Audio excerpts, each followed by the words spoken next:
Welcome to Phoenix, Arizona for the start of this year's 16-race Formula One World Championship. And I confidently predict that it's going to be a season with more drama, impact and excitement than any we've had for years. Because there are new cars, new drivers, new engines, new rules, and a host of driver moves from one team to another, including the return of Nigel Mansell from Ferrari to Williams, for whom he won 13 of his 16 Grand Prix victories. This is a very important and very significant year for me, but the most thing is, and I'd like to say this to all the people out there, is that we've come back to enjoy. You see, Patrick Head, Frank Williams and myself all agreed unanimously that almost at the top of the list, no matter what happens, if the engine goes or the gearbox goes or something happens with the car or I make a mistake, we come back fighting the next day and we all enjoy. And enjoy motor racing, because there's an awful lot of teams in the pit lane haven't been enjoying motor racing for a long time. There are new rules governing driver conduct this year, thought by some to have been inspired by forceful driving by Ayrton Senna, but he disagreed. If you are ahead most of the time, if you are on pole positions more than anybody by far, if you lead races and laps from races more than anybody by far, you are always focused. You are always the focus of attention of the TV cameras and by consequence the world. 1991 sees one of the most exciting reshuffles yet of the driver pack, though not for McLaren, who continue with world champion Ayrton Senna and Gerhard Berger. Arch rivals Ferrari have signed the dauntingly brave young Jean Alesi to complement the experience of Alain Prost, and the resultant battle for supremacy will be fascinating. He takes the place of a re-inspired Nigel Mansell, relishing the prospect of unquestioned #1 status back at Williams, where Riccardo Patrese remains as a dependable teammate. Nelson Piquet, who won the last 2 races of 1990, stays with Benetton, as does fellow Brazilian Roberto Moreno, while Sandro Nannini recovers from his tragic helicopter accident. Rounding off the likely front runners are Tyrrell, who might have lost Alesi but have gained Honda V10 power, and young Italian Stefano Modena, one of the stars of winter testing. Satoru Nakajima stays on as #2. Great news is that Martin Donnelly is making an excellent recovery from his dreadful Jerez accident, and until he's fit, Julian Bailey will deputise at Lotus alongside Formula 3 champion Mika Hakkinen. Despite reservations about the new McLaren, Ayrton Senna was straight into spectacular action at Phoenix to take his 53rd pole position, a full second faster than his arch-rival Alain Prost in the new Ferrari. So Senna and Prost on the front row of the grid again. Nigel Mansell's replacement of Ferrari, Jean Alesi, was fastest of all on Friday, but on Saturday he clipped the tyre wall and dropped to 6th. Riccardo Patrese in the new Williams Renault, about to start his 209th Grand Prix, was in terrific form, 3rd on the grid, whilst Emanuele Pirro pre-qualified his Dallara Judd fastest and then qualified an inspired 9th. Bertrand Gachot starts 14th in the new Jordan Ford, but teammate Andrea Cesaris failed to make the race.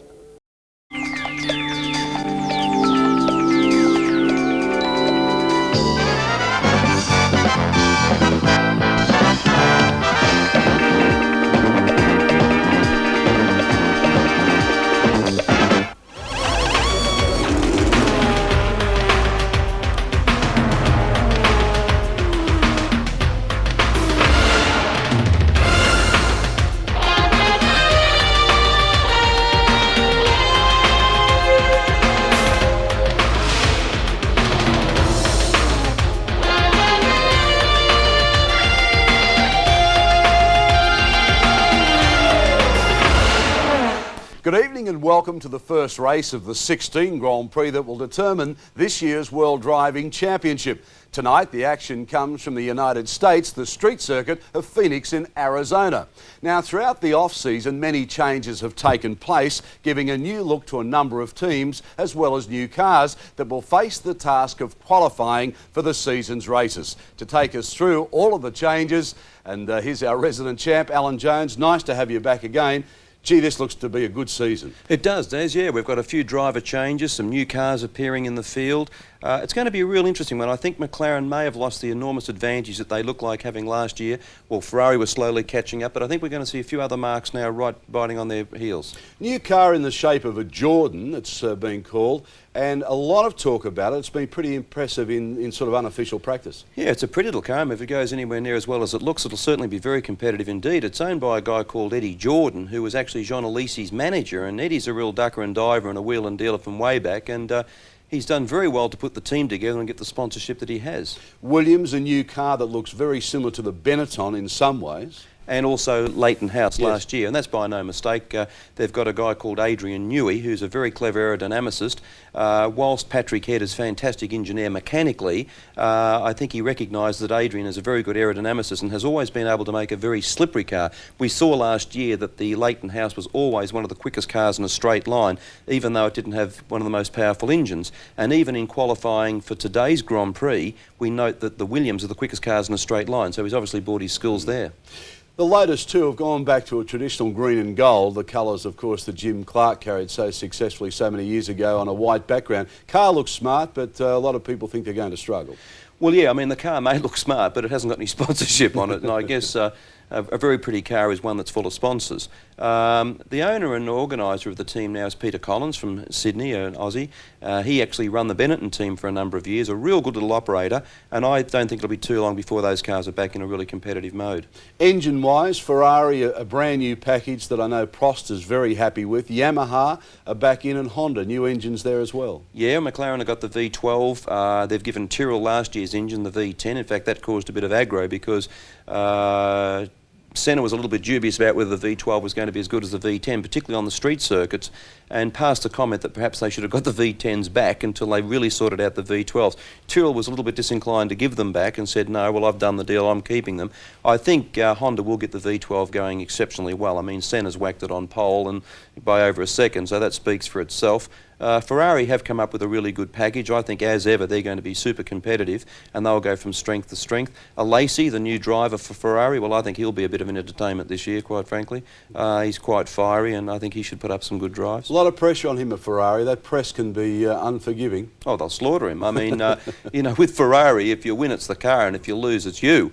And if you read your own press, particularly the Italian press, you know, I mean, unless you've got a very strong character, you'll go out and slash your wrists. All right, comments from AJ on this year, as we've said, could be one of the most exciting for some time. Perhaps the McLarens and the Ferraris won't have it all their own way. So let's now check the grid for the first race of the season, AJ. Okay, Daz, well, as you can see, Ayrton Senna's thrown it on pole yet again for his 53rd time in his career. Quite an outstanding performance, and over 1.1 seconds quicker than his old sparring partner Alain Prost in the Ferrari.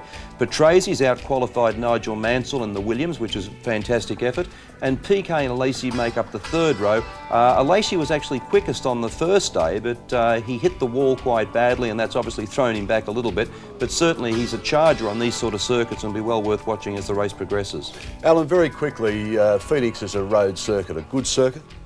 Well, no, the drivers don't like it. They've actually altered it and they've put a longer straight in it, but it's quite bumpy. It's not one of the favourite circuits by any stretch of the imagination by the drivers, but however it is good for Formula One because it is in the backyard of where the world's largest motor manufacturers are, and from that point of view it's... Esclusiva per Italia 1, ci spiegherà un po' quale sarà la sua tattica di gara. Buongiorno a tutti i tifosi della Ferrari, siamo qui a Phoenix per il primo Gran Premio che tutti aspettavano molto. Sono in prima fila con la mia macchina e sono contento di essere qui. Per me è un risultato molto positivo perché non è un circuito dove normalmente sono molto bene, sono molto veloce perché non mi piace molto di guidare tra i muri. Anche abbiamo fatto un grande lavoro questo inverno, ma questo circuito non rifletta molto bene le qualità soprattutto aerodinamiche della macchina. Allora siamo un po' nelle aspettative, abbiamo visto una McLaren molto forte, vicino da noi, ma subito molto performante. Per la gara penso che sarà un po' diversa dalle qualifiche. Per me la mia macchina è molto meglio con le gomme da gara e normalmente il gap, la differenza della McLaren e della nostra macchina dovrebbe essere molto di meno, o è possibile che siamo un po' meglio. L'unico problema su questo tipo di circuito è che è molto difficile da superare, soprattutto c'è due punti dove la McLaren è molto meglio, c'è un punto dove c'è un hairpin, una curva molto lenta, e soprattutto la curva prima del box che condiziona tutta la rettilinea. In questo punto la McLaren è meglio, allora sarà molto difficile da superare, ma la gara sarà molto lunga, abbiamo piccoli problemi di freni, non sappiamo ancora bene se dobbiamo fermare per le gomme, perché la prima gara sarà molto difficile di fare una tattica molto giusta, io devo vedere secondo le condizioni di pista, ma sono ottimistico, sono in grande forma fisica, la gara di 2 ore non mi fa paura, ci vediamo dopo la gara, speriamo con un successo, ma con 16 risultati quest'anno dobbiamo fare i punti assolutamente, non devo andare 100% per la vittoria, se non è possibile è meglio di fare i punti. Grazie a tutti, buongiorno. Protagoniste non solo le Ferrari, come dicevamo, non solo le McLaren, ma le Williams e soprattutto il nostro Riccardo Patrese, veterano fra i piloti di Formula 1. Un pilota che proprio qui a Phoenix potrà dire la sua. Ascoltiamolo anche lui a pochi minuti dal via su quello che potrà essere la sua prestazione sul circuito cittadino dell'Arizona. Allora, cari amici lontani e poi vicini quando rientreremo da questa trasferta, eccoci qui per la partenza di un nuovo campionato.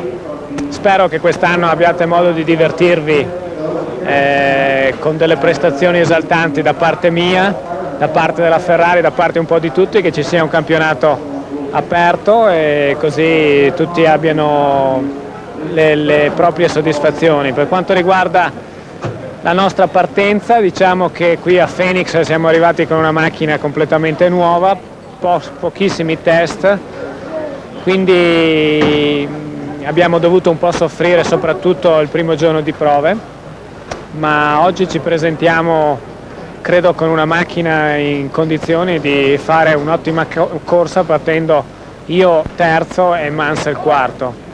È una gara molto dura qui, quindi l'affidabilità può anche essere un'incognita, però tutto sommato abbiamo delle riscontranze che ci fanno sperare di poter arrivare alla fine. E veniamo all'uomo da battere, a Ayrton Senna. Sappiamo che tu sei grande tifosa di Ayrton Senna. Sì, grande, anche lui è un amico di me. Quindi c'è questa unione fra due grandi star, una dello spettacolo e una invece dello sport. Ma è una riunione, ma lui è molto simpatico, molto gentile, a me piace. E a proposito della gentilezza di Ayrton Senna, questa mattina siamo andati nella sua motorhome e lui ha preparato un regalo speciale proprio per gli amici di Italia 1. Vediamolo un po' questo regalo che ci ha preparato. Buongiorno amici di Italia 1, siamo qui pochi minuti dal via e cerchiamo di fare un giro alla pista di Phoenix con la telecamera on board. Dunque, siamo alla curva prima del rettilineo del box, siamo nella macchina di Patrese, è il rettilineo più lungo che c'è a Phoenix, andiamo fino a massima velocità, la pista poi c'è una grande staccata, una curva in seconda marcia, è un pezzo abbastanza bassa velocità questo, sono sempre nella stessa marcia e la caratteristica molto importante della pista di cittadini è sempre che c'è molta ondulazione. Comunque a Phoenix adesso si vede un po' di ondulazione nella macchina, è molto dura nella parte fisica. Siamo sempre in seconda marcia in questo pezzo ancora, una marcia in più, poi la riduzione ancora, qui andiamo un po' in discesa sotto una ponte, poi dobbiamo ridurre seconda marcia ancora, andiamo su un rettilineo lungo anche fino alla massima velocità. È una pista non lunga come giro, qui si deve fare una bella staccata ancora, andare a una sessione di curve in seconda marcia, un andiamo in terza, in quarta, poi ritorniamo a seconda, siamo già vicini alla curva che viene prima della retina del box, andiamo adesso proprio nella curva che finisce il giro e siamo lì al traguardo alla fine del giro. Adesso speriamo di avere una bella corsa e ci troviamo dopo. Ciao. Ormai manca davvero poco all'inizio del Gran Premio degli Stati Uniti, prima gara stagionale del 1991. Vogliamo soprattutto ringraziare Carol Alt, che è stata qui vicino a noi, che ha fatto da madrina questa nostra prima telecronaca di Formula 1. Ma grazie a te. Grazie Carol, e adesso un attimo di pubblicità e poi ci ritroveremo di nuovo qui dai box di Phoenix.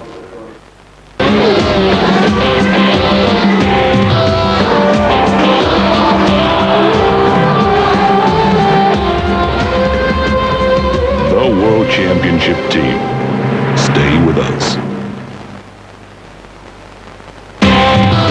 The World Championship Team. Stay with us. Motor racing has long known the cold brilliance of Brazilian Ayrton Senna and the tactical genius of Frenchman Alain Prost, who have dominated Formula One since 1985. Their talents were joined to the McLaren Super Team. But while winning 15 of 16 races, their personalities clashed off the track and their race cars clashed on it. The teammates became bitter rivals, and Prost left to join Ferrari. A year ago in the U.S. Grand Prix in Phoenix, a new French star burst on the scene. Jean Alesi battled Senna toe-to-toe, and though he lost the race, Alesi became the symbol of the new competitiveness in Formula One. He also became Prost's Ferrari teammate. This year in Phoenix, Senna ousted Alesi from the pole position that has become synonymous with the Senna name. He then stood by and watched as Alesi tried to recapture the pole in the closing seconds of qualifying, a bonsai run that ended in disaster.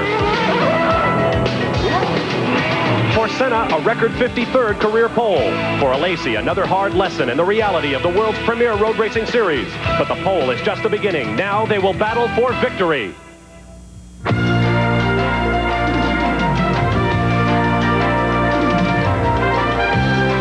ESPN, the world leader in motorsports coverage, presents Speed World.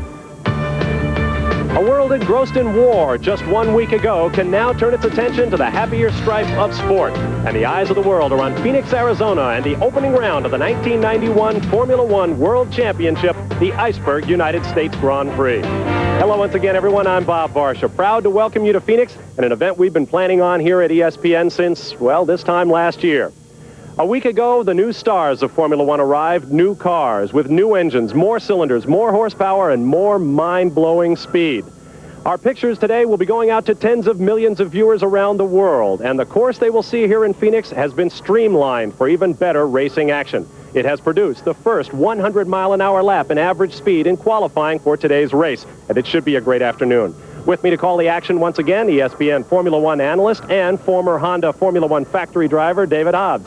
David, in the first race of the year, everybody's a potential world champ, but I think we're going to be seeing a lot of Ayrton Senna and Alain Prost. Well, so it seems, Bob. After that 4-month layoff, although the mechanics would probably take issue with those terms, thousands of miles of testing, as we say back in Pryor's Hardwick, rien changé, nothing changes, because on the pole for the 53rd time is Ayrton Senna, a second quicker than the rest of the field. Right alongside him, his old arch enemy and rival, Alain Prost in the factory Ferrari. This morning, Senna was fastest again in the warm-up, but right behind him was Nigel Mansell and Riccardo Patrese in the works Williams Renaults. They're going to be strong this afternoon.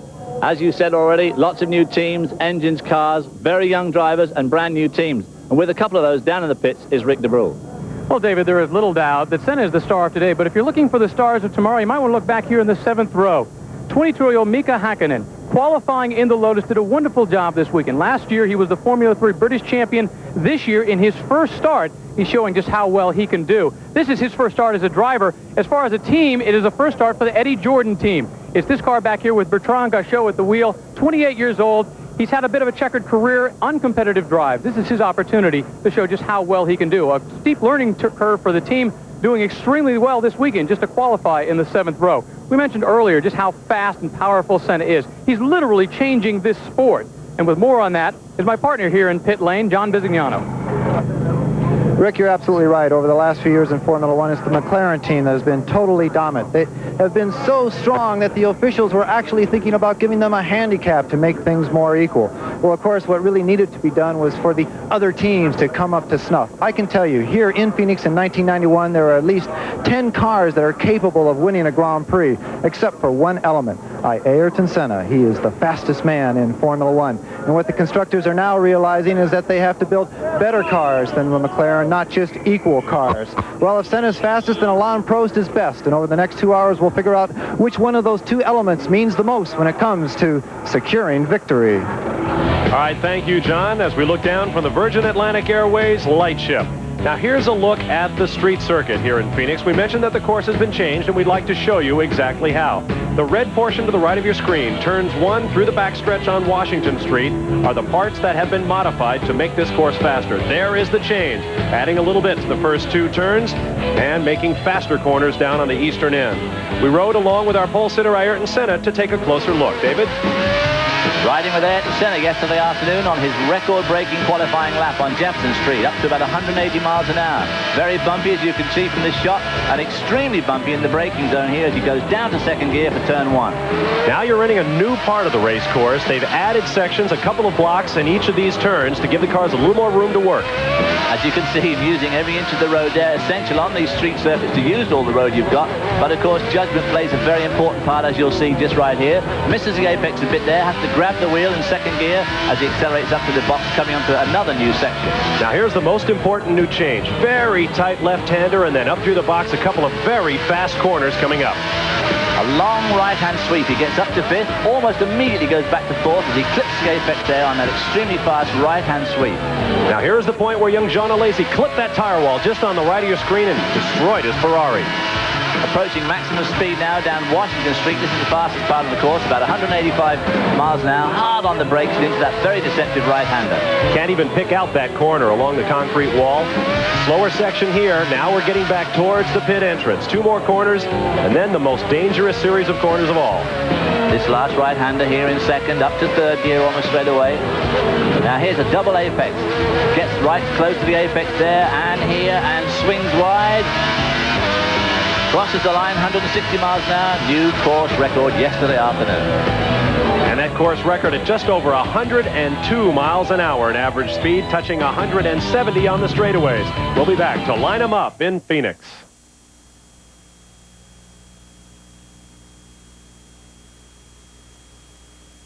Get into my car. Get out of my dreams. Get into my car. Get out of my dreams. Baby, get into my car. Get out of my mind. Get into my life. Oh, I said,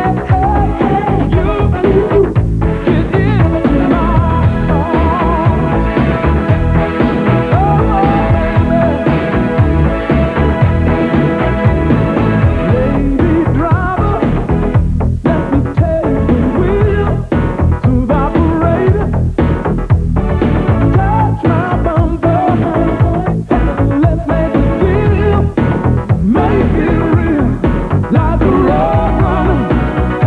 you.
Among that list, several new names to Formula One, including Lotus driver Mika Hakkinen. We caught up with him after his brilliant qualifying performance. I surprised myself a little bit.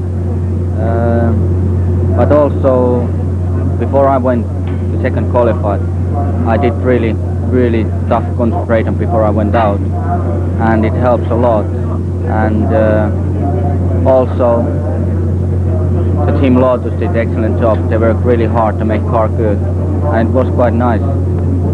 Some of the stuff out there over the past couple of days has looked just a little bit hairy, hasn't it? Yes, that's right, yeah, a little bit. You said before we came to Phoenix that you don't use the brakes much on the Lotus. I guess that's different here at Phoenix, isn't it? That's right, yeah. This Phoenix circuit is very complicated. It's very difficult because it's a street circuit. And it's especially difficult because under braking it's really pumpy. Corners not so bad, straights not so bad, but under braking some places it's so pumpy, it's unbelievable. And you have to make really good chassis to under braking point, and it's a bit difficult to ask because before we came here on the Phoenix we did actually 2 hours running in a car, and it's quite a little. Another new name is Mark Blundell, about to start his first Formula One race in a Brabham. Before they left for Phoenix, John Watson joined Mark for a round of golf. Phoenix is going to be a new experience. I mean, we've had a little bit of experience with street circuits, with 3000, that sort of thing, but not with concrete walls. So. No. But you realise, in fact, you're a bit of an endangered species. You're the first Englishman to get a drive in a British Grand Prix team on merit. Now, how did all that come about, do you think? Well, yeah, obviously that is a bit of an endangered species these days, you're right. I mean, obviously having that Williams test contract helped me out an awful lot. I mean, I have to give a lot of thanks to Frank and Patrick there. I mean, they pushed me a hell of a lot. Also Brabham, they've made a gamble. They've took a bit of an flyer on me, made a little bit of an investment, I feel. So it's just down to me now at the end of the day to pull it all together and sort of, you know, make the dream come true.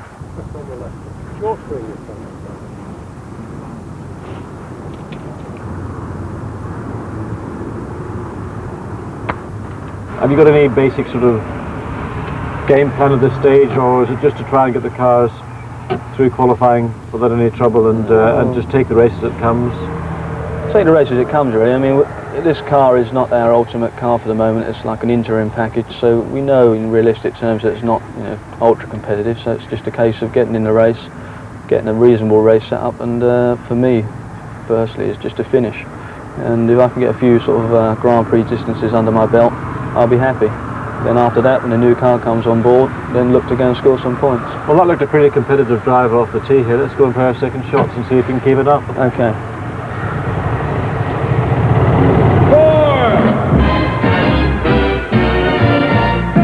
Straight down the middle, it went straight down the middle. Then it started to hook just a wee bit, and that's when my caddy lost sight of it. That little white pellet has never been found to this day, but it went straight down the middle, like they say.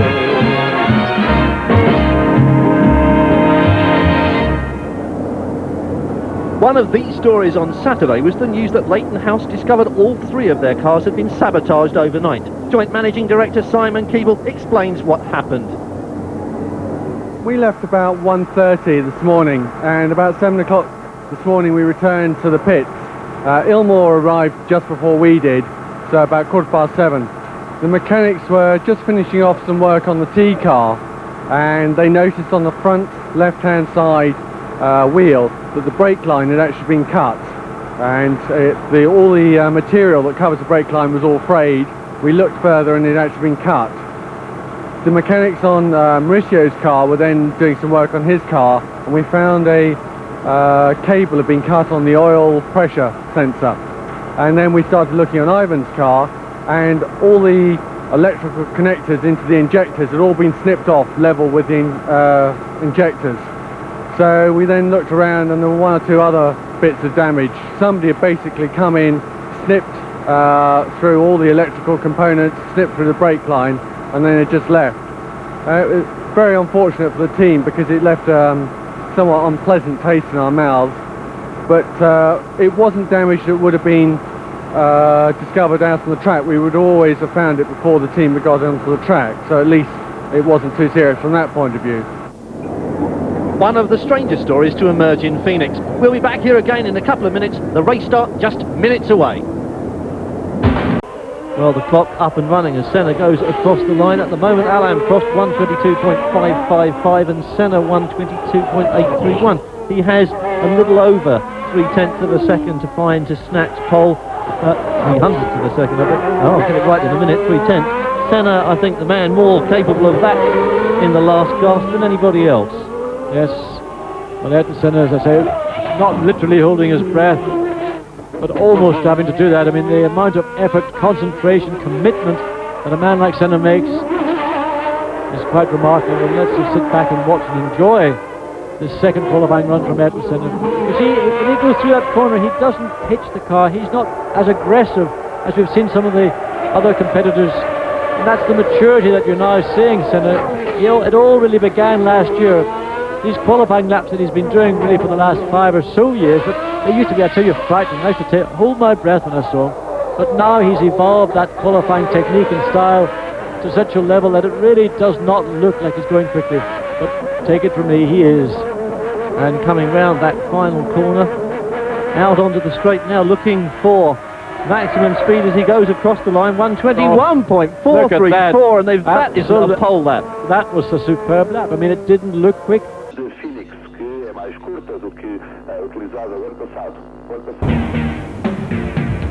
The race start then, as we say, just seconds away. Here in Phoenix, under overcast skies, it's just coming up to 2 o'clock mountain time. It's coming up to 10 o'clock in Central Europe and up to 8 o'clock in the UK.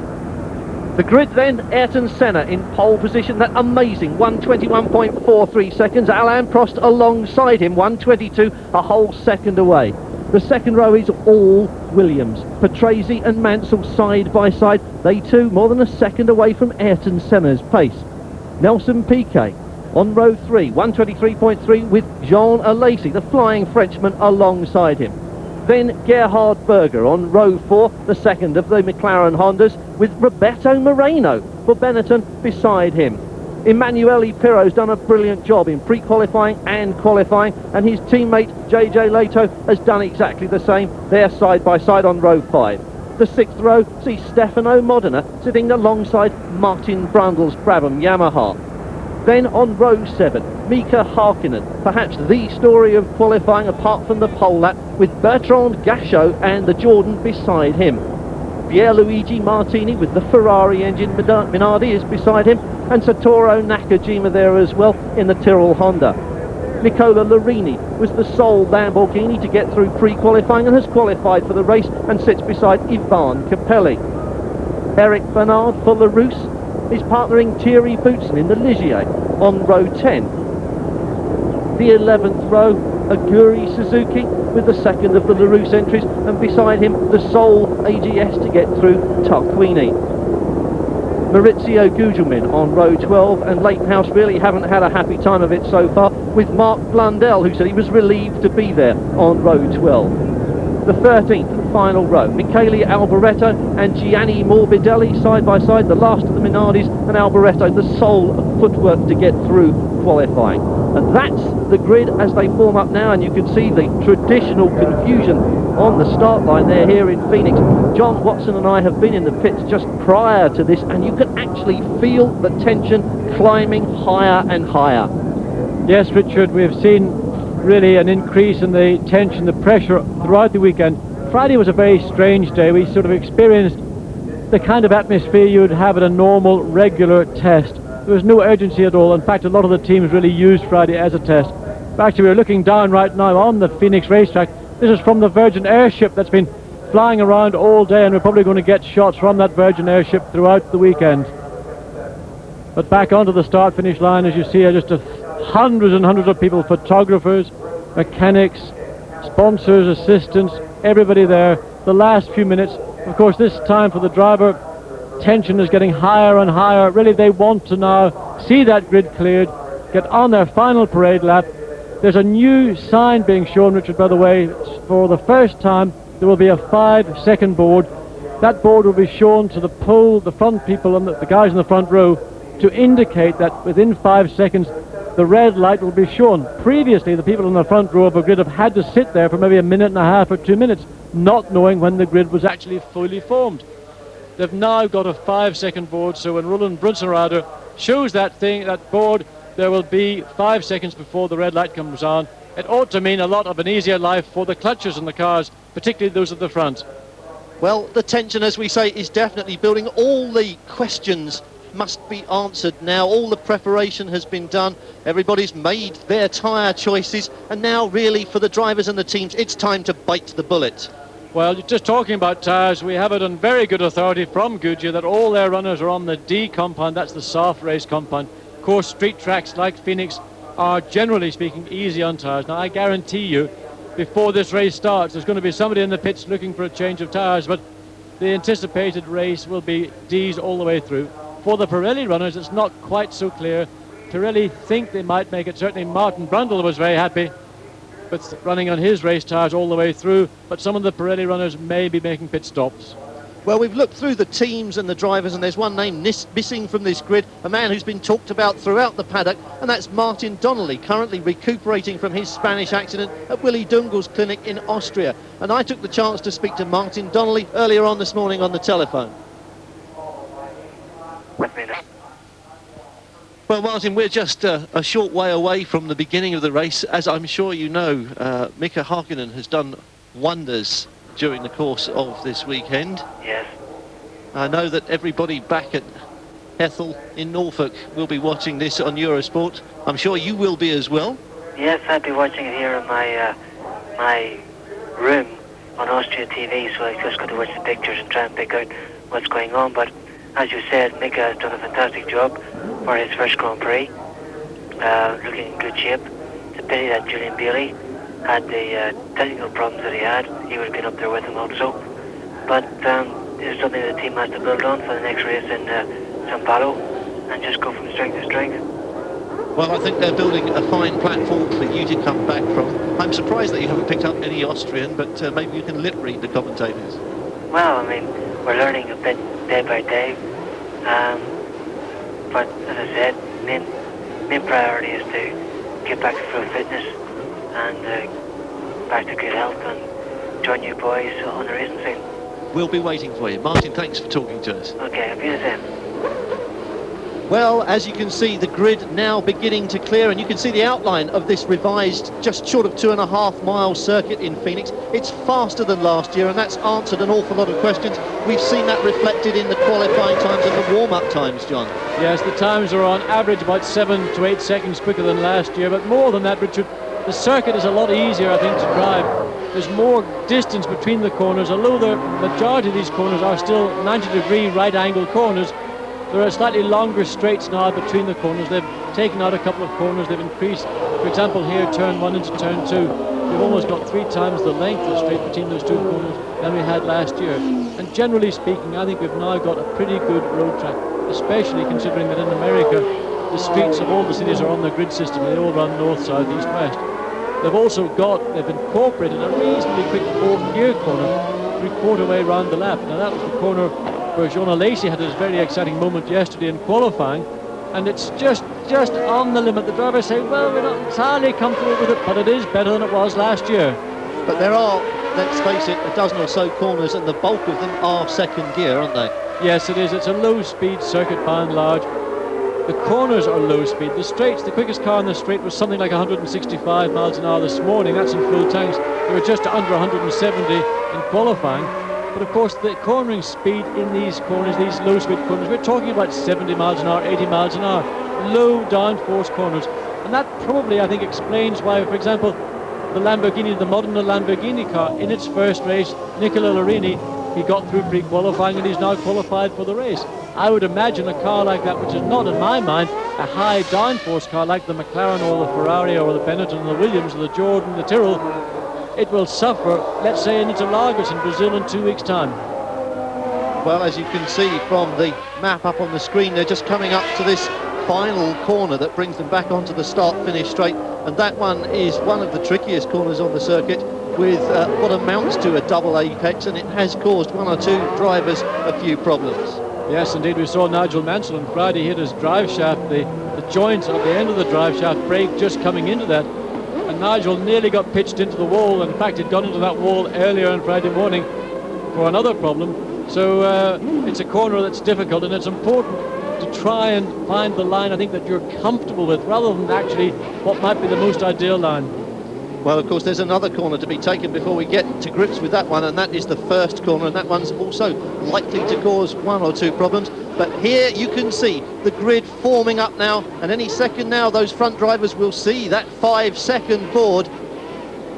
Ayrton Senna sits beside Alain Prost on the front row of the grid, Senna on pole position with a 1-second advantage with that flying lap. But anything could happen now, as the start of the first Formula One Grand Prix of 1991 is just seconds away.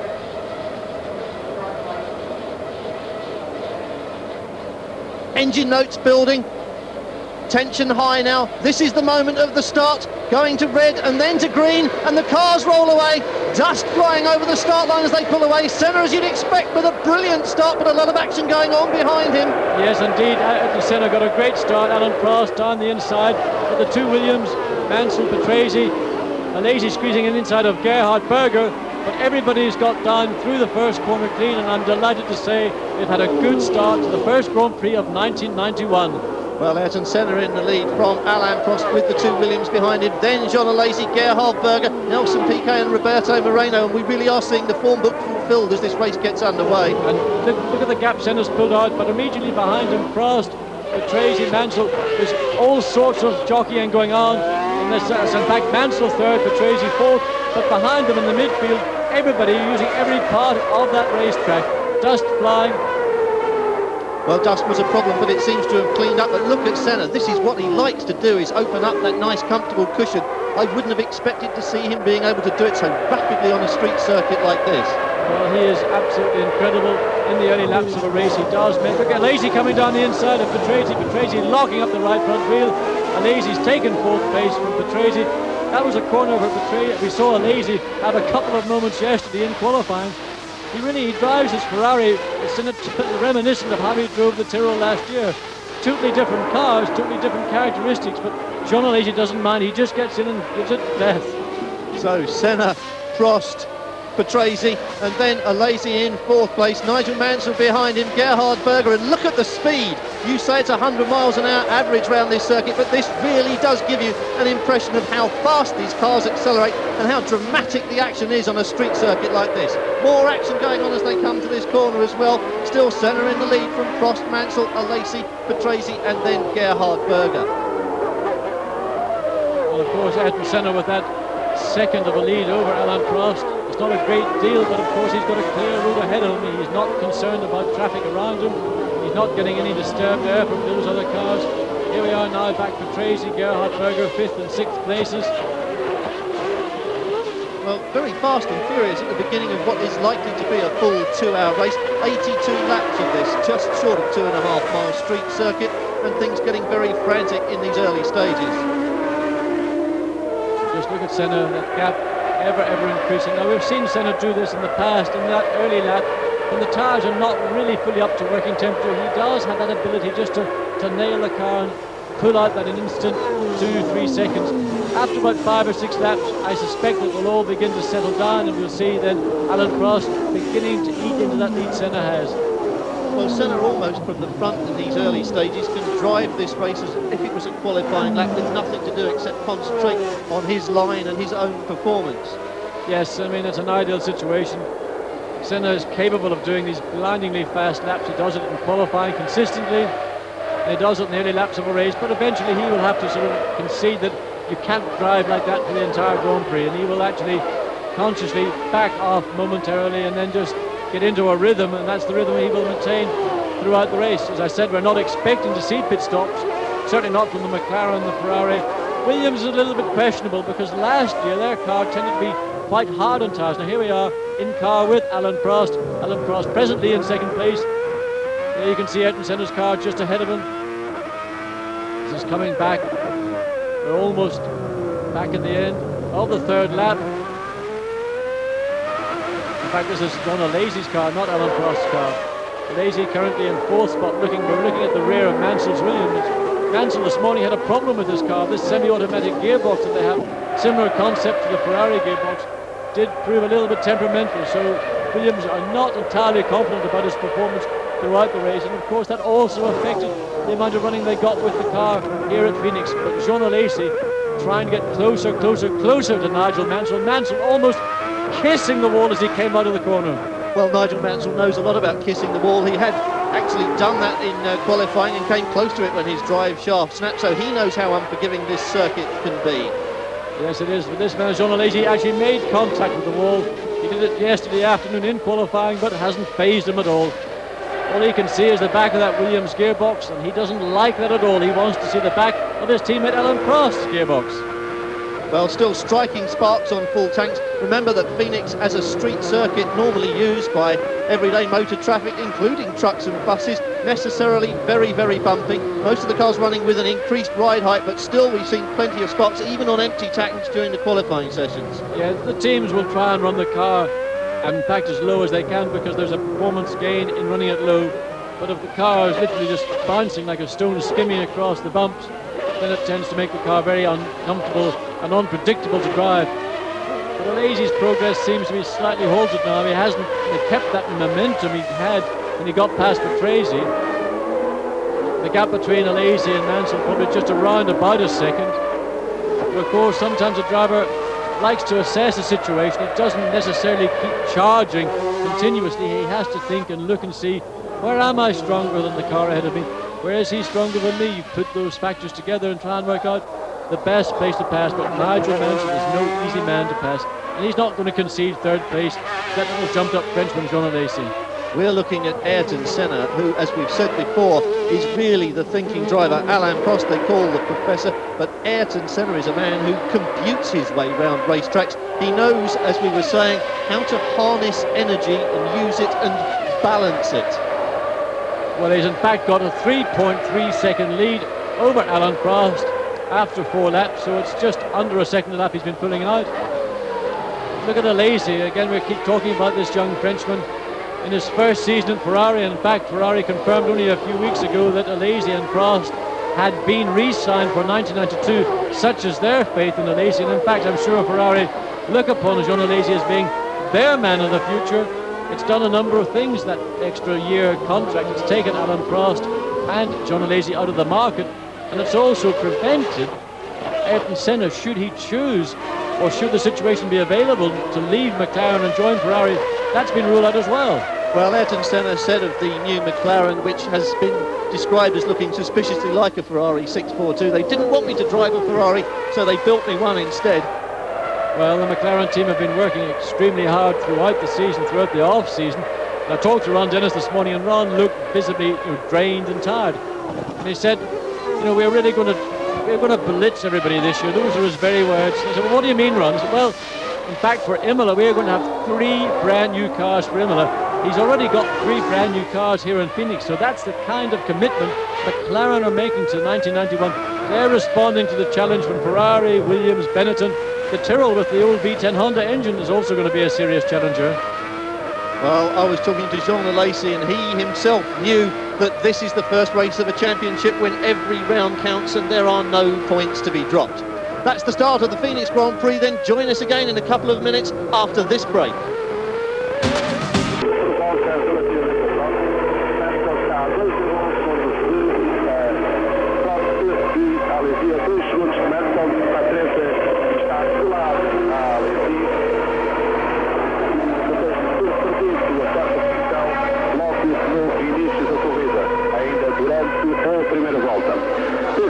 Que este está a ser ritmo muito elevado para esta corrida? Penso que sim, penso que Ayrton Senna está a impor ritmo diabólico e estas primeiras voltas têm feito o que já nos vem a habituar, ou seja, descolar um pouco dos adversários para tentar mais tarde controlar uma certa diferença. A corrida é muito longa, tem 82 voltas e esta é aquela primeira fase em que os pilotos tentam acertar um ritmo para depois controlarem a sua corrida. Eric Bernard, a primeira desistência no Grande Prémio de Phoenix, para com sinais de sobreaquecimento do motor. Aliás, o Brian Hart, o preparador dos motores da equipa La Russa este ano, a olhar para o motor, era bem evidente que algo de anormal se passava. Eric Bernard, primeiro abandono da época, certamente com problemas de motor. E a Ayrton Senna continua a ganhar terreno.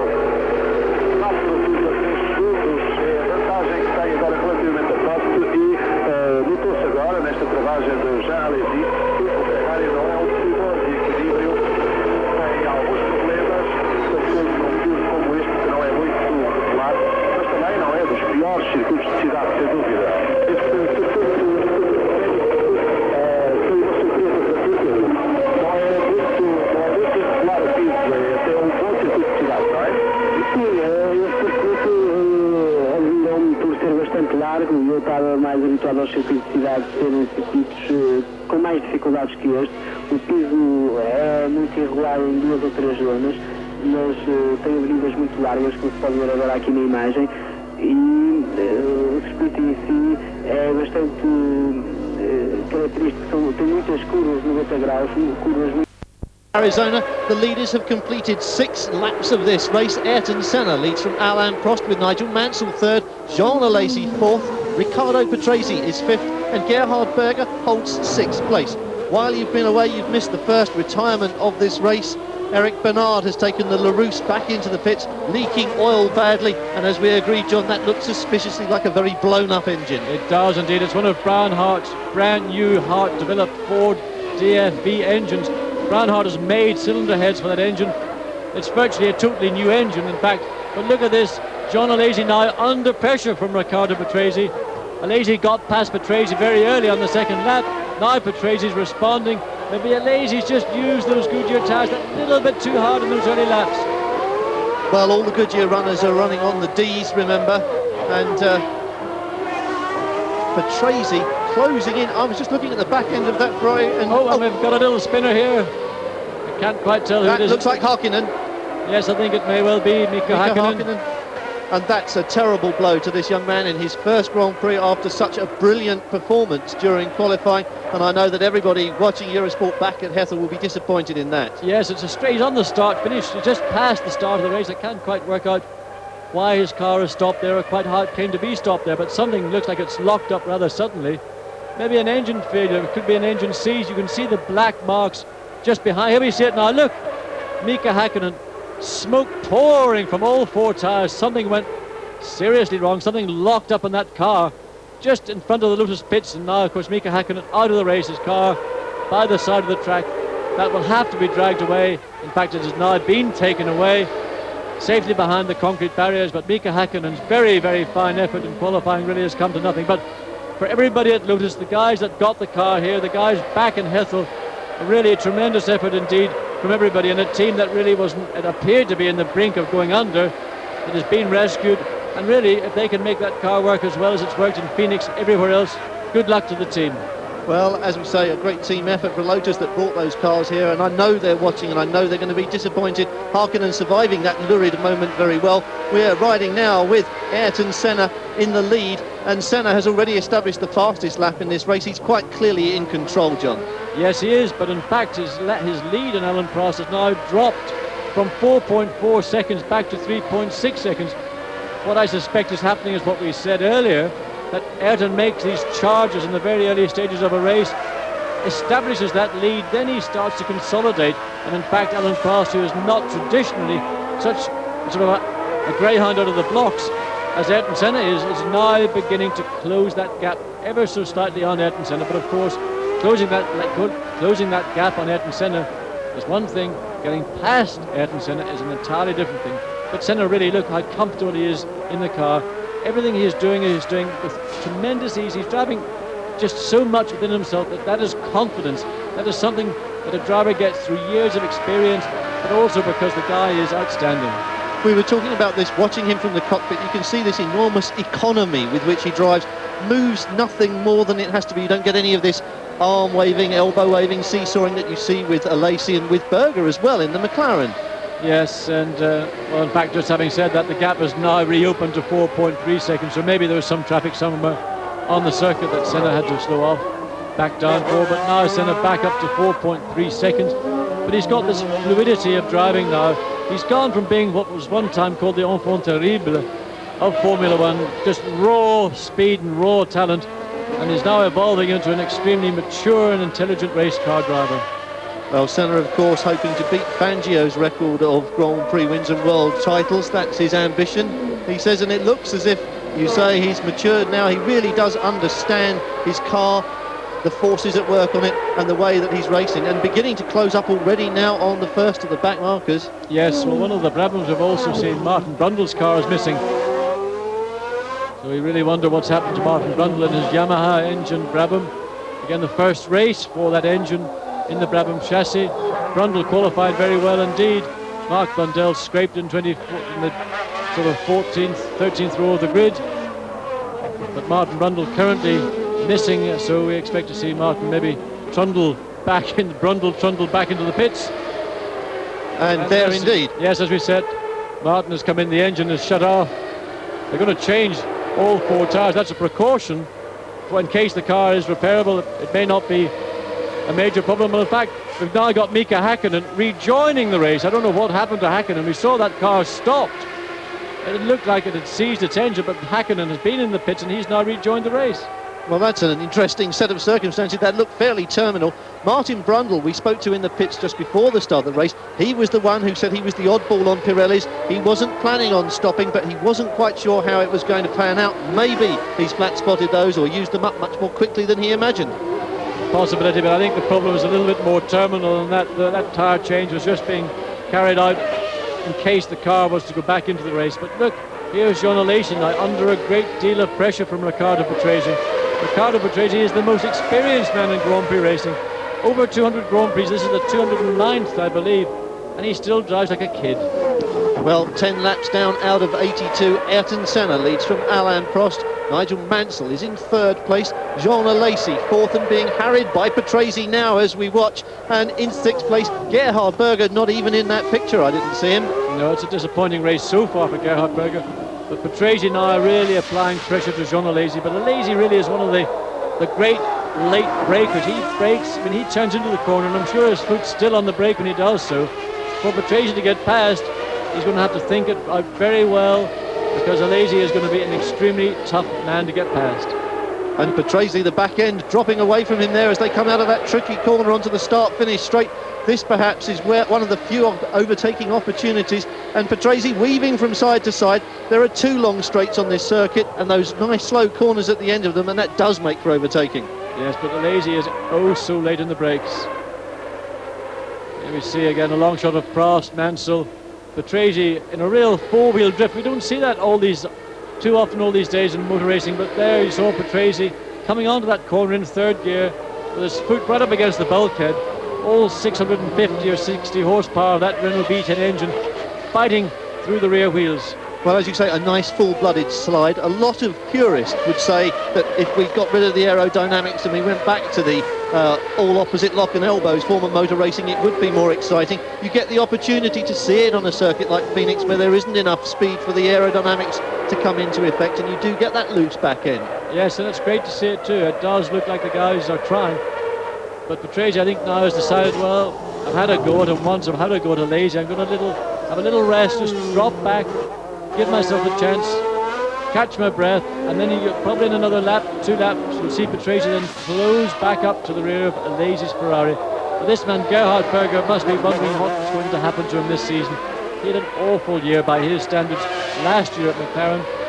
I felt that for 1991, Berger really would come of age at McLaren, but so far in Phoenix, we're not really seeing too many fireworks for Gerhard Berger.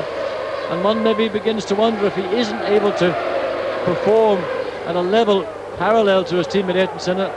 Are McLaren going to keep him? They've already got American driver Michael Andretti under contract, under a testing contract. And I wonder what the long-term plans of McLaren are.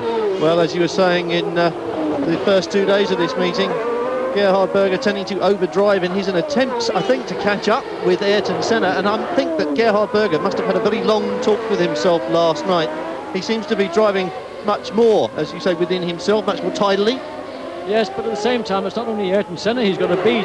He's behind the two Ferraris and the two Williams as well, so it's not just a question of matching his own teammate, Ayrton Senna, which is difficult enough, but he's being beaten by 4 other cars into the bargain.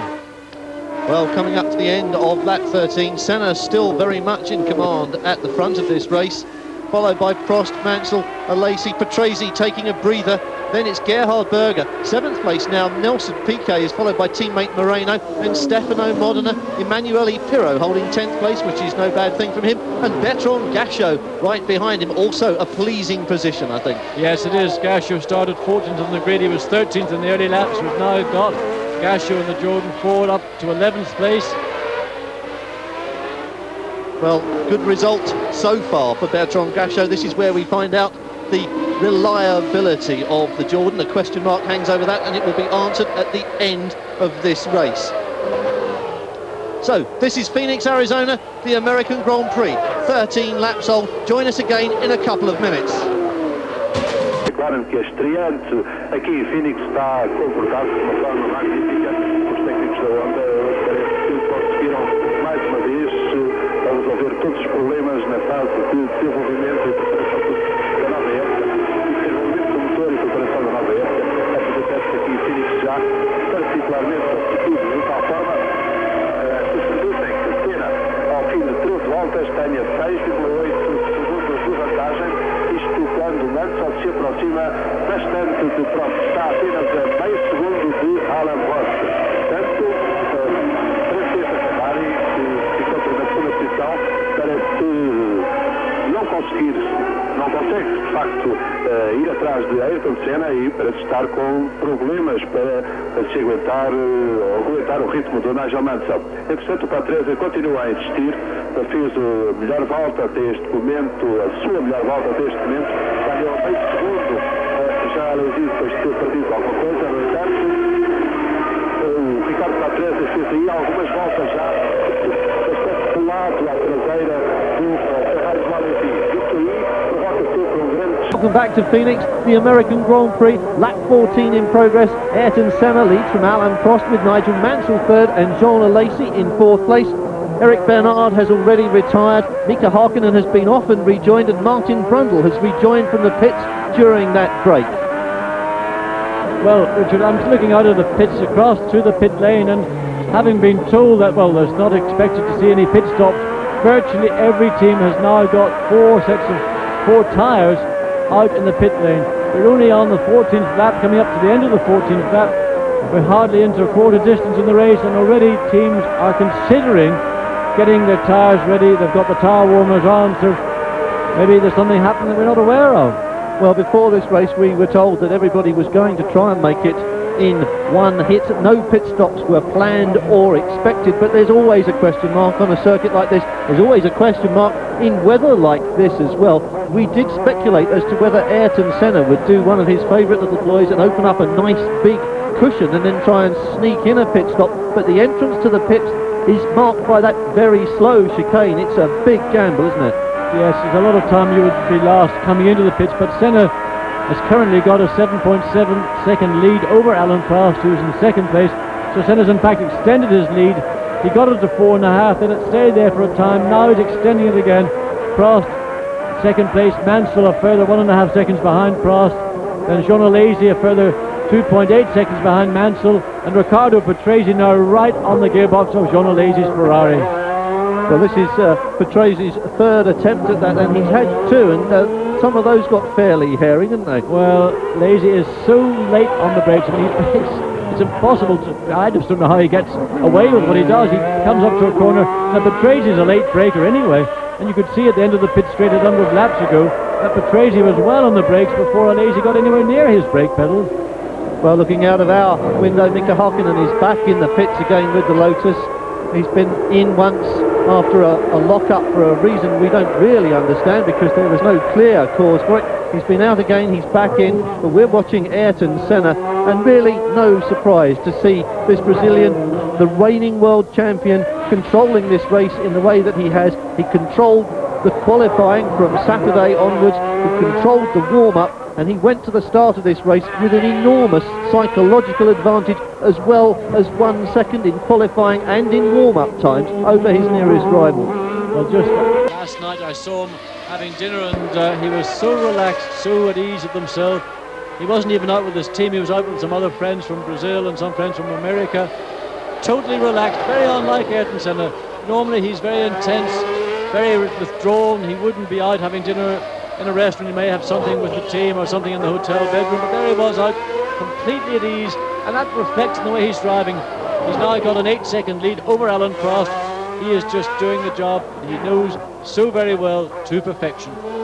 Well, we're coming up to quarter distance on the clock, if not actually on the lap chart, and that's a point worth thinking about. 82 laps or 2 hours. 2 years ago it went 2 hours, and it was flagged before the total number of laps had been run, and there's a possibility that we may see that again this year. Well, we keep seeing a car in the background there. It looks like, I would say, Aguri Suzuki's LaRousse Lola Ford coming slowly. Looks like he's going to have an early bath as well.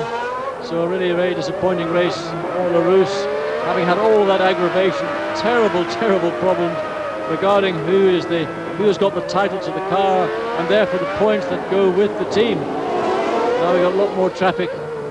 These are cars that are about to be lapped.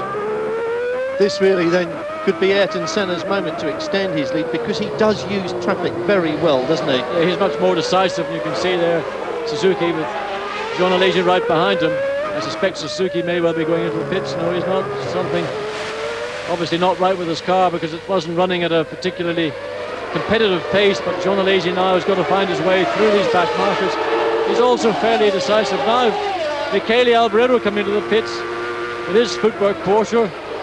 John Alesi scraped down the inside of Aguri Suzuki. But of course he's lost, and in fact Riccardo Patrese has now gotten past. We missed that overtaking manoeuvre. Patrese has finally gotten past John Alesi, but Gianni Morbidelli with his Ferrari V12 engine, Minardi in the pits, and that looks like it's going to be a leisurely and long pit stop. I don't think Morbidelli has got much idea of continuing in the race today. There's something more than just a quick stop for tires. In fact, Morbidelli now getting out of the car. So really, rather what we suspected, Richard. First Grand Prix of the year, a lot of teams came here. They were not really as prepared as they would ordinarily be, even for the first race, and it is beginning to show in the reliability of these cars. Well, certainly the pit's starting to get rather busier now. Half an hour into the race, quarter distance on the clock, as we've said, but still on lap 17. And Ayrton Senna leads Alain Prost by 8.8 seconds. And we've now got Emanuele Pirro coming into the pits. In fact, he's decided he's not going to go into the pits. He's driving the car into the box. And that looks like the end of the race. Pirro just having the car now pulled back, and that will be pulled actually into the garage. His race is over, so the first race for the V10 Judd-engined Dallara Scuderia Italia for Pirro certainly looks over, and that was a disappointment, because Pirro really looked like he was going to do a lot of good here this weekend in Phoenix. Well, he and Leto dominated pre-qualifying. They made a very strong presence felt in qualifying. So a shame, as you say. This, though, Alain Prost, the professor at work.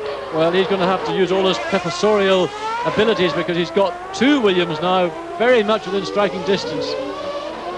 But Nigel Mansell and then Riccardo Patrese. And whatever the problem is for Jean Alesi, I suspect it may be a tyre-related problem. Alesi did use his car and those tyres very, very hard in those early opening laps of the race. Of course, the car brimmed full of fuel, something over like 40 gallons of fuel in the car for this race, and V12 engines are generally that little bit more thirsty than the V10 or the V8 that the other competitors are using. The Renault, of course, is a V10 engine. But Nigel Mansell seeking to get closer to Alain Prost, and is actually getting it. He's just, every lap you see the gap is just beginning to close. I was about to say that Nigel Mansell's been keeping a pretty low profile so far. Well, Nigel Mansell's been playing a lot of golf. You too, as we saw, your swing is improving. but Patrese leading teammate Mansell, and as we've said so many times, Nigel Mansell is the man with absolutely #1 status in this team, first claim on the T-car. Riccardo Patrese, more or less, the #2 driver. So, lap 19 of the Phoenix Grand Prix. Ayrton Senna leads Prost, Mansell and Patrese. Join us again in 2 minutes. Sehen Sie, dass man dort eine Konstruktion gebaut hat, die flach wie ein Teller unter dem Spoiler ist. Dadurch wird eine Luftverwirbelung für den Unterboden des Wagens erreicht. Damit diese Konstruktion aber nicht zu schnell verrieben wird auf der Piste, hat man Titanklötze darunter gebaut. Und sobald das Fahrzeug also vor allen Dingen mit vollen Tanks aufsetzt, entsteht dieser Funkenflug, der aber, so sagen zumindest die Fahrer, ungefährlich ist, weil es wirklich atomisierte Metallteilchen oder Titanteilchen sind.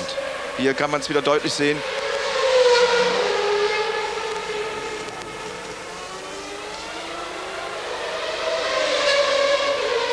Inzwischen hat Dieter Stappert Eric Bernard vor die Kamera bekommen und wir hören uns an, was Eric Bernard zu sagen hat.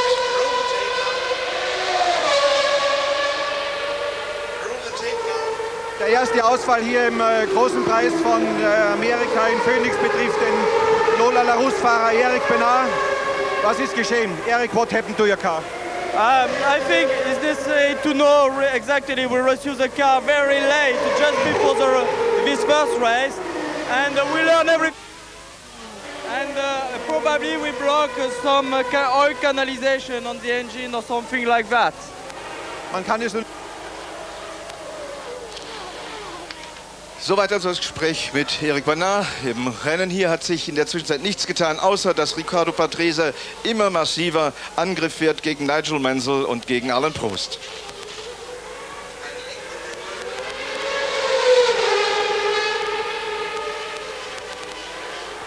...20 Runden von 82 sind inzwischen gefahren.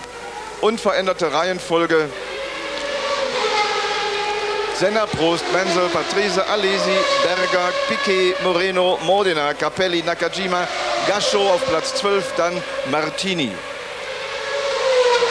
Mit der Startnummer 17, da fuhr Nigel Mansell zu weit raus. Schade, dass die Kamera nicht drauf geblieben ist. Phoenix and the US Grand Prix, first Grand Prix of the season, and you join us as we're trying to follow a fascinating battle between the two Williams. Riccardo Patrese chasing hard after his teammate and really getting very serious. Well, in fact, I think Nigel Mansell got slightly off the line going into one of those corners, and Patrese, I think, may well have sneaked underneath them. We're just going to wait now and see as they come past the pits. In fact, Mansell has managed to retain that third place, but Patrese breathing all over him. Patrese coming out alongside Mansell now. Mansell, of course, oh my goodness, what are you doing? Oh dear me, Nigel, you should have let him go. That was totally and utterly unnecessary. Patrese was committed down the inside. You should have let him go through. You may well have got past the next corner. Of course, Patrese is the one that's come out of that the loser, but really a moment which could have taken both those cars out. Patrese had a legitimate shot down the inside, in spite of being the #2 driver in the team. Mansell should let him go. I take it being the #1 and #2 means that there isn't a no overtaking rule between those two. Well, I don't know what there is within the team. There's nothing publicly stated that one cannot overtake the other, but Patrese had got himself into position to pass, and it was a really, I think, foolish manoeuvre on the part of Mansell to try and challenge him. Patrese was sufficiently far up to take the corner, and Patrese really then was comparable. Let's watch it again. Patrese comes up alongside Mansell. Now he's on the right-hand side, on the dirty side of the track. He said, look, Mansell started to come through. Patrese locked up a brake. Mansell then pulled back to the left, let him go through. But of course, really, that situation need never have arisen. Both drivers have lost time. Patrese, of course, lost a lot of time. Well, Frank Williams must have shut his eyes watching that on the monitor, because he was looking at the end of both his cars there, possibly in this race at least. I think probably both drivers closed their eyes as well, because to me it looked like the inevitable collision was about to happen. So Nigel Mansell retains his position. Ayrton Senna leads Alain Prost by a considerable margin now, John. Yes, 14.5 seconds, and really, unless something goes wrong with Ayrton Senna's B12 Honda McLaren, he's got this race sewn up. But of course, we've seen in the past, totally unexpectedly, something happened. We've seen Ayrton Senna lead races. We have said he's got the race in the bag, and all of a sudden, Senna's out of the race. Well, so let's not anticipate too early in the game what might happen. We're only on the 22nd, 23rd lap now. A long way to go, and an awful lot can happen.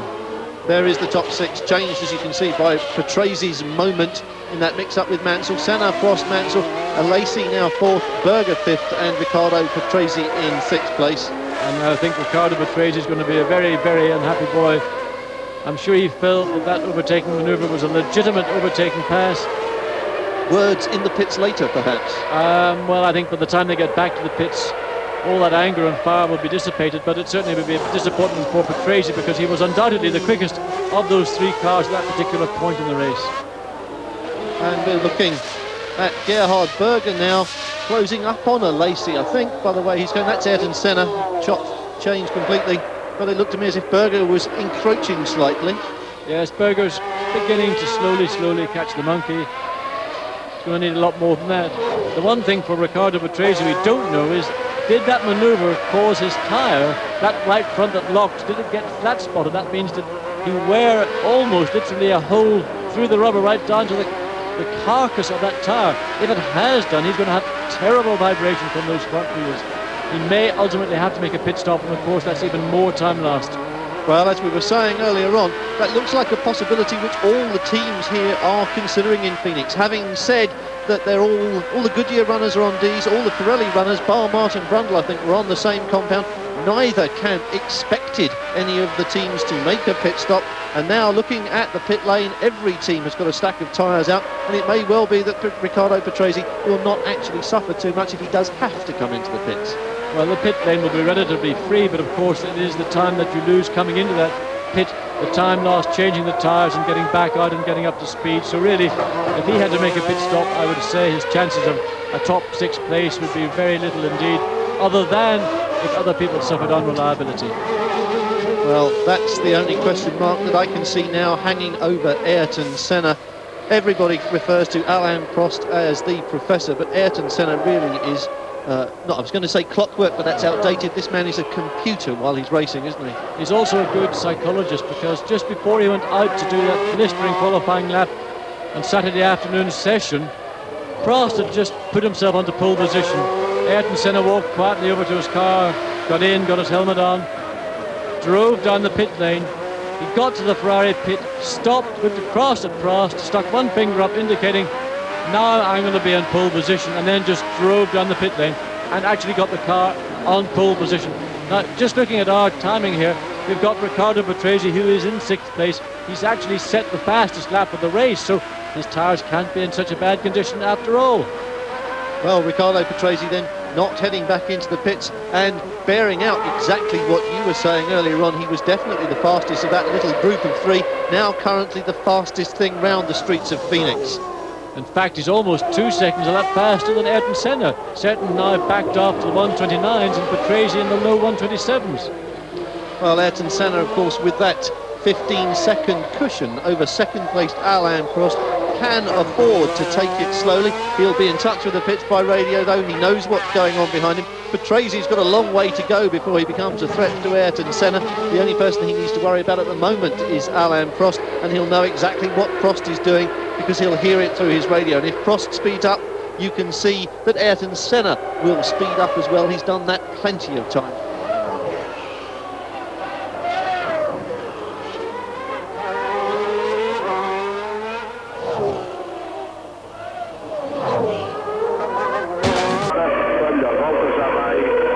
Geht und aussieht. Und da, denke ich, muss man Senna recht geben.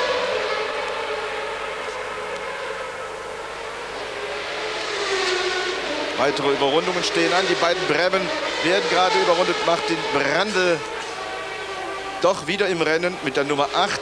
Das ist allerdings Mark Blundell, also zwei Italiener mit so ähnlichem Namen. Martin Brundle mit der Startnummer 7 und Mark Blundell mit der Startnummer 8. Beide auf dem neuen Brabham Yamaha 12-Zylinder.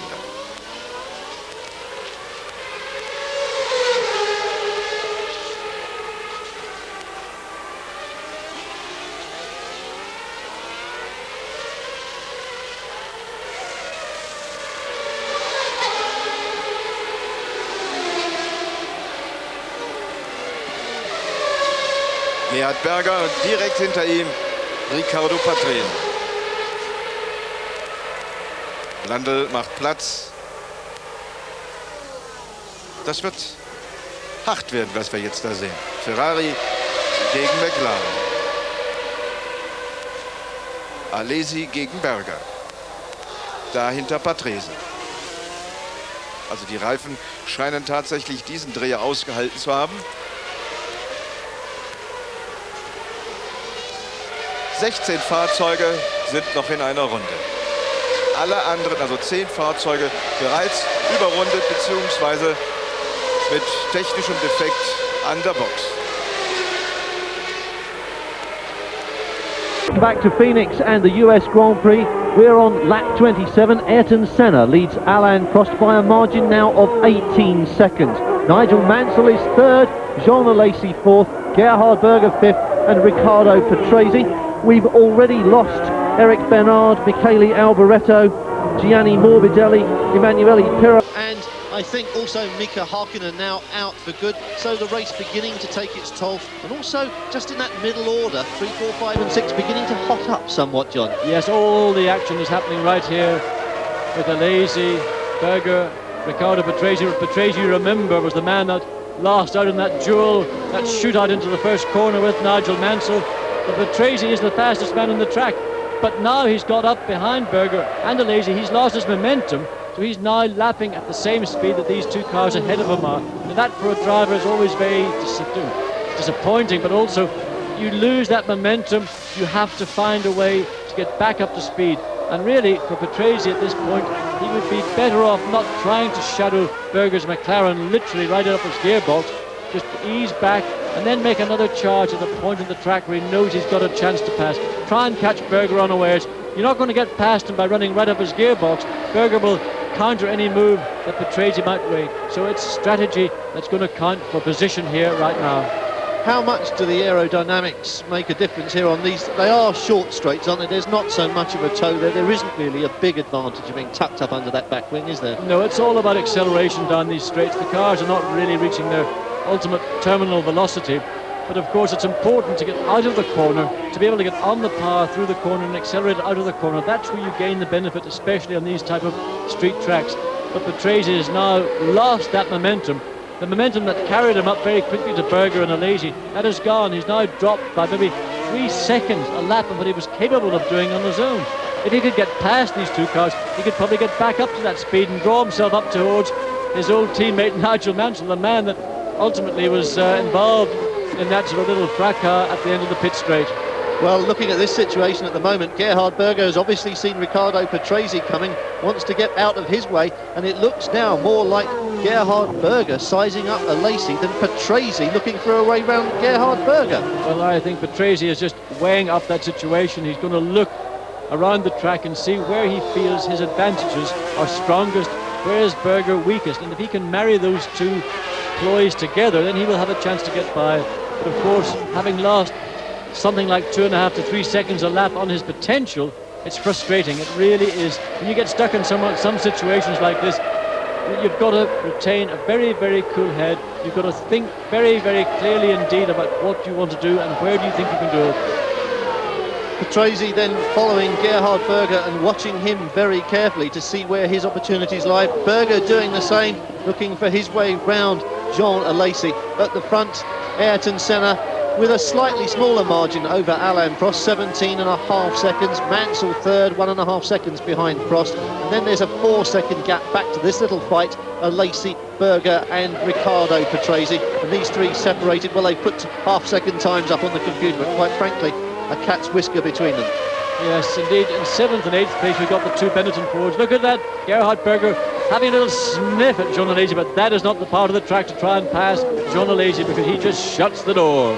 But Berger definitely announcing his presence to Jean Alesi and saying, I'm here and I am going to pass you if I can. Maybe that will spur Alesi on, but he has dropped off dramatically from the start. Alesi is much slower now than he was by comparison to everybody else, and that does seem to think that perhaps he's got a little problem that he's dealing with. I think the little problem is he used his tyres too hard in the early laps of the race and he might have just done too much damage. We were in car there with Ayrton Senna. You may have seen his hand come across his helmet. What he is doing is pulling off one of the tear-off strips that a driver puts taped to the front of the visor on his helmet. During the course of race, lots of rubber, dust, road, rubbish that gets on your visor. So you wear 2, possibly 3 clear, thin films of perspex, and at different points in the race you'll take those off. Now here we have Jean Alesi in the Ferrari. He's the man that is trying to defend that 4th place from Gerhard Berger, and of course Berger's got Patrese on his gearbox as well. Well, as you were saying, dust, this Phoenix circuit very, very dusty. When we came here on Friday, it's cleaned up, there's some rubber, there is a black line now, and there is more grip, but that's always a danger, just one step out of line, as Jean Alesi knows only too well, can pitch you straight into the wall. Yeah, but if you get your tyres on the dirty part of the track, it's just like getting onto ice, and the car will be drawn off the line onto the dirty part of the circuit and inevitably into something fairly solid like one of those huge concrete walls which line this Phoenix racetrack. Like all racetracks in North America, the barrier is a concrete barrier. It's very heavy. If you hit it, it damages the car. It doesn't do much to the barrier, but I tell you what, your car will not be going very much further. Well, Alesi just correcting and keeping his car out of the wall, and if you watch this on board, you can see just how closely he brings it in some of these corners.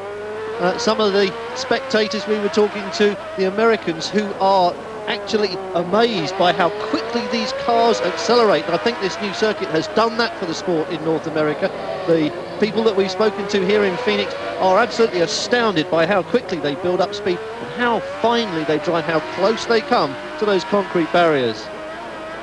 Well, of course, they're very light, these cars. They're only 505 kilos, and they've got something like 670, 680 horsepower.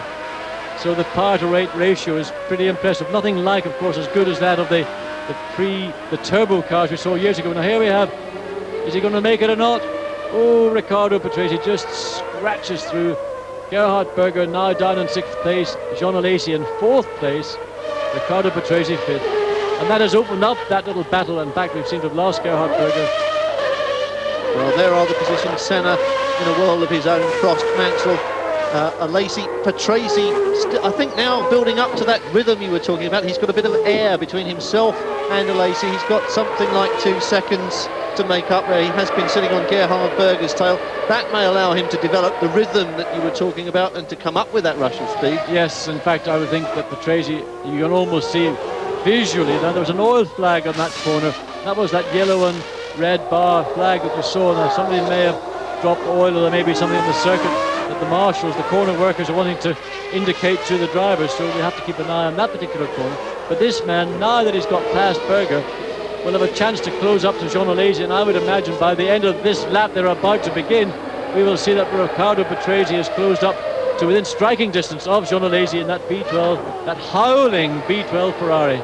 Well, yes, you said before you started that you were looking forward to the noise of these engines echoing off these concrete canyons that the street circuits make, and certainly the V12s have a note of their own. And they do, but that V10 Renault engine's also pretty noisy, as well as being pretty powerful. Well, I think that's very much in evidence at the moment. Ayrton Senna leads after 31 laps from Alain Prost, and that gap now 20 seconds. And I think for Ayrton Senna, it's just a question now of sitting back and hoping that his car will take him to the end of the 82 laps. We're coming up to the halfway point. He leads by 20 seconds from Alain Prost. Third place man, Britain's Nigel Mansell. He's just short of a second behind Alain Prost and seems to have stayed there for quite some time.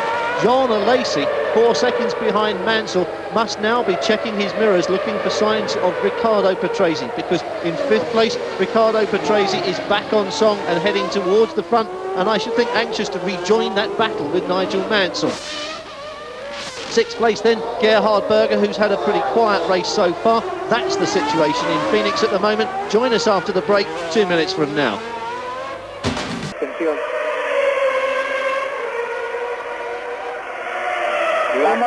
La carrera sí puede echar chispas en la lucha por la segunda plaza de Prost y Mansell, Alesi, Patrese.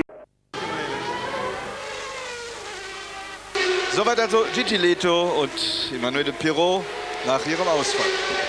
Hier hat sich nichts verändert an der Reihenfolge. Senna, Prost, Mansell, Alesi, Patrese, Berger, Piquet, Moreno, Modena, Capelli, Nakajima, Gachot, Martini, Cherry Boutsen, Gugelmin.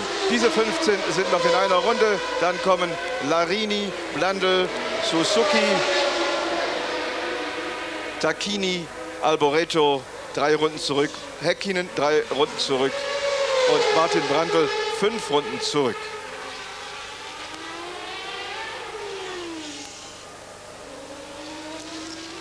Start Nummer 3, Satoru Nakajima, 38 Jahre alt, fährt seinen 58. Grand Prix, konnte zweimal Vierter werden, der Japaner. 1:25,75 war seine Trainingszeit für ihn. War das der 16. Startplatz. Da kommt Bertrand Gachot. Start Nummer 32, 14. im Training, 1:25,70 seine Zeit. 28 Jahre alt ist der in Luxemburg geborene Belgier mit französischem Pass, der in England lebt, der sich selber Europäer nennt. Bertrand Gachot, also der im neuen Jordan Ford fährt, seinen 5. Grand Prix bisher hinter sich hat, während hier mit der Startnummer 3 Nakajima große Bremsprobleme hat. Welcome back to Phoenix. You're looking at Satoru Nakajima, currently in 11th place, who has just been lapped by this man, Ayrton Senna, and that's a mark of how well Senna is doing. Nakajima just overdid the braking, left it a bit too late, ran into the escape road, and when he rejoined the circuit, Ayrton Senna went storming past him. So Senna has lapped everybody up to the 10th place man, which after just 33 laps out of 82 is really going. Well, he's just doing a fantastic job, and look at the ease with which he's driving. We've been in car with Senna, and he's just sitting back. I said to him last night, it was like a Sunday afternoon drive, and he said, well, give me that look and smile, and said, no, not so easy, John, but I know what he meant. Well, Senna has a lead of 20 seconds over Alain Prost. Mansell still third, Lacey still hanging on to fourth, Patrese now just half a second behind John Lacey, so he is inching his way towards him. Gerhard Berger in 6th place, dropping back now almost 3 seconds behind Riccardo Patrese. We've been watching some of the cars further down the field. This, of course, is Ayrton Senna, your leader. But some of the Pirelli cars have been rather disappointing, talking about the 2 Tyrrell Hondas and the 2 Benetton Fords. We had anticipated that Pirelli really would be very, very strong indeed here at Phoenix, because Phoenix traditionally has been a good circuit for the Pirelli tyre. But in the race, and in fact throughout qualifying, Pirelli appear to have lost that edge that they have on the street tracks. Moreno and Piquet in the Benetton Fords, Stefano Modena and Nakajima in the Tyrrell Hondas have not been terribly impressive. And in fact, I'm not all that impressed this year with the Tyrrell chassis. Now it has got the V10 Honda engine. That engine dominated last year in the McLaren chassis. McLaren didn't have the best chassis, they had the best driver. Now there we see, looks like Mika Häkkinen again in another car, we can't quite, one of the Brabhams possibly. This is a corner just before the start finish, that long, indefinable apex.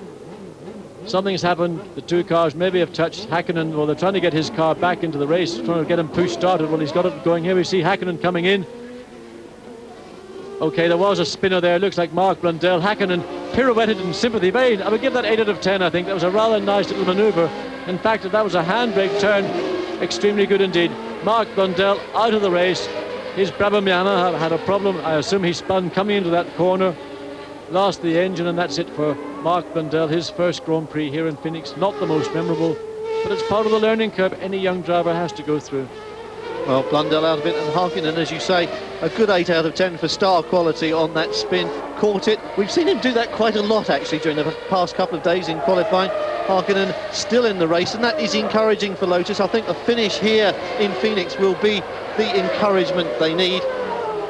Well, suddenly we've got Nigel Mansell down in 6th place. We haven't been able to see what's happened to him. John Alesi 3rd, Patrese 4th, Gerhard Berger 5th, and Nigel Mansell back in 6th place. So Mansell, I suspect, has had a little bit of a problem. He may well have done what Patrese did, lock a brake up, had to go down an escape road and, of course, then turn the car around. But maybe we'll have a chance to see it. They may rerun that particular moment that Nigel Mansell must have had. Whatever it was, well, there we see Nigel Mansell is out of his car, out of the race. He is trying to push the car back into the gap. This is the start, finish straight. Not the most advisable thing to do. The marshals, the track workers really should be doing that. Nigel, stop pushing the car. You've done enough work for today. That's not really permitted, pushing the car against the flow of traffic. But of course the man is a trier. He wants to get his car out of the way. It's not really in any great dangerous part of the racetrack. One suspects it may be a gearbox problem. Maybe you see Mansell coming round. He's got his hand stuck up in the air. Something is wrong. Alesi goes through, Patrese goes through. Whatever the problem was, Mansell allowed, and look at that, Patrese looking to see if he can get through.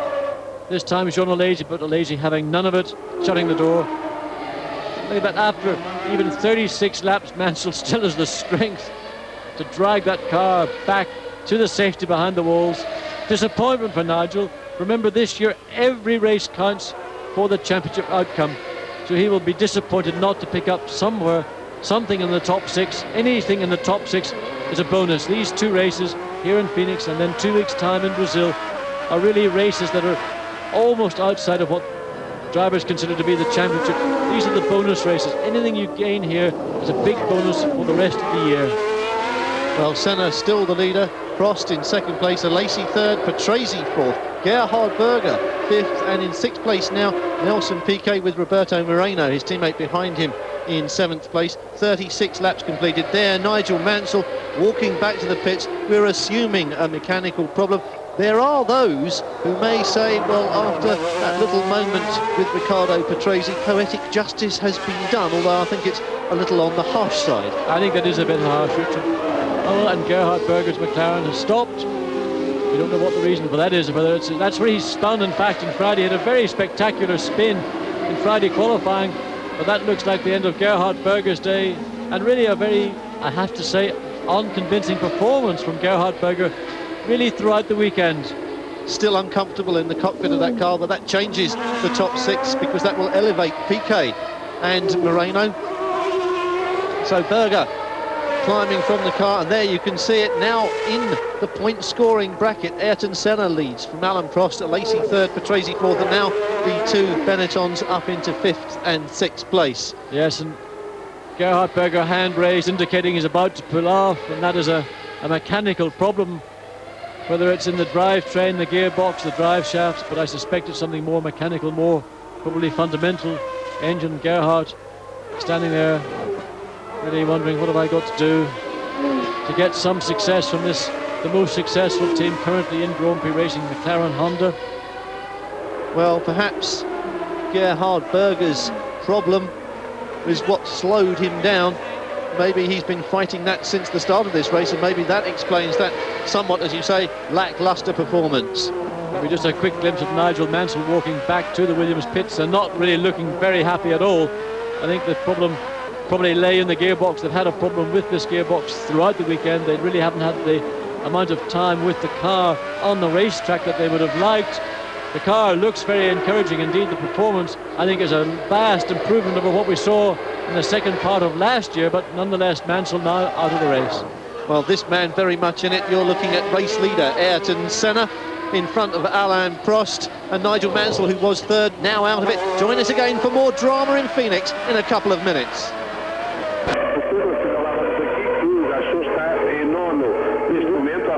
Martini, que é 10º com o Minardi Ferrari. O Gachot, que foi dos responsáveis pela sua não qualificação nas pré-qualificações, não é assim, Pedro? É verdade. E aqui a imagem está aí por cima o carro que tem Gachot, o Jordan, que é estreante, é o primeiro grande prémio que faz, a primeira época, e que fez connosco as pré-qualificações e que muito bem, vai no 9º lugar, depois de qualificar também de uma forma muito forte, e de manhã fez as pré-qualificações connosco, o que quer dizer que a Colónia está a lutar nas pré-qualificações com carros bem fortes e que andam bem a meio da tabela da qualificação da Fórmula 1, não é o caso dos Jordans e dos Dallara, que fizeram o 8º e 9º tempo para a grelha. Entretanto, verifica-se uma aproximação de Jean Alesi a Alain Prost. Alesi ganhou mais de 1 segundo a Prost na 38ª volta. Os dois estão agora separados por 2,3 segundos. Entretanto, com esta bela performance, Alesi... Where it's 3 in the afternoon by mountain time, which means this race is halfway over on the clock. 39 laps completed out of the 82, and the drama has just begun. If you've just joined us, then you won't know that both Nigel Mansell and Gerhard Berger have retired with mechanical problems, or what look like mechanical problems, in the last couple of minutes. Race leader at the moment is Ayrton Senna with a 21-second lead over second place Alain Prost. In third place, Jean Alesi for Ferrari. Riccardo Patrese now fourth with Nelson Piquet and Roberto Moreno, the Benetton teammates, fifth and sixth. And now the drama really beginning, although perhaps not for Ayrton Senna, because as far as I can tell, he hasn't had a single dramatic moment since the flag dropped. Everything has gone exactly to the Ayrton Senna game plan here in Phoenix, led from the lights going red to green. No one has challenged him, no one has really looked like challenging him. He's just really playing with Alain Prost now, who's in second place. He in fact has just set the fastest lap of the race on that 39th lap. 1 minute 27.153. Of course, that's a new lap record here at Phoenix on this revised circuit. But really, he's just doing what he wants to do with the rest of the field. He's got no pressure whatsoever. If he feels like throwing a quick lap in just for his own pleasure and satisfaction, he does it. He can back off a couple of seconds a lap, take it easy, survey what's going on, have a quick chat to the team. In the pits, probably Ron Dennis, giving him all the information, all the telemetry in the pits. Of course, they can monitor exactly what goes on in that Honda V12 engine. Senna's got all that information readout on his computer within the car, but of course, if there's a problem, whatever that problem happens to be, it would flash up very clearly indeed. But the team monitoring everything that engine does. It's just incredible, the technology that is now being applied in Formula One by people like Honda, Ferrari, Renault. And here we've got a bit of a battle again. Jean Alesi beginning to get pressure from Riccardo Patrese, and look at Alain Prost, only maybe a second and a bit ahead. Mika Hakkinen packing the race. This guy, you've got to admire his spirit. He's just a real racer. He's like all the Finns from Keke Rosberg, JJ Leto, Mika Hakkinen, puts his hand up, lets Alesi through, lets Patrese through. Very good from a young driver in his first race. I'm very, very impressed with Mika Hakkinen. Many a driver, more experienced, would probably have given up, but the guy is in there and going for his life. Well, Nicola Larini in the pits with the Lamborghini. Mika Hakkinen, as you've just said, John, during the course of this race alone has made more comebacks than Lazarus. He's been resurrected 3 times to my certain knowledge, and there is clearly a problem with this right rear wheel, and it looks as if it's just not going to come off. I think sometimes the nut, the wheel gets so hot that the drive pegs on the hub, that's the thing that holds the wheel to the suspension on the car. Metal expands, you get an unequal expansion. Now they've got it off, put it back on again and put the nut on. There was lots of time lost by Larini. Another new car, another new team. Look at the steam, the engine's boiling like a kettle. Anybody want a pot of tea? Well, Larini shaking his head there as he was sitting in the pits, obviously not very happy with that, but nothing to be done about it. He rejoins, and look at this. Riccardo Patrese trying to get past the ever-late braking Jean Alesi, and I think that Patrese really should forget about trying to get past Alesi at that part of the track. It appears that the V12 Ferrari engine's got just that little bit more top-end speed than the V10 Renault engine in Patrase's Williams. There are other parts in the circuit, I think, where possibly he might have a chance. He's going to have to work it out, think about it, and then do it and catch Alesi unexpectedly. Alesi is alerted to the places that Patrese has been trying before, and there we see those that look like the Ligier. Thierry Boutsen didn't get a very good look at the car, that powder blue Ligier Lamborghini, rather an attractive looking car, not particularly competitive. Yes, it is Thierry Boutsen removing the steering wheel, deciding, well, can I get out, or are you going to tow me away? And that's not the right place to put a tow rope, my dear friend. That is one of the worst things that Marshall should do, or can do. That rope should be placed around the roll hoop. There's an eye in the roll hoop.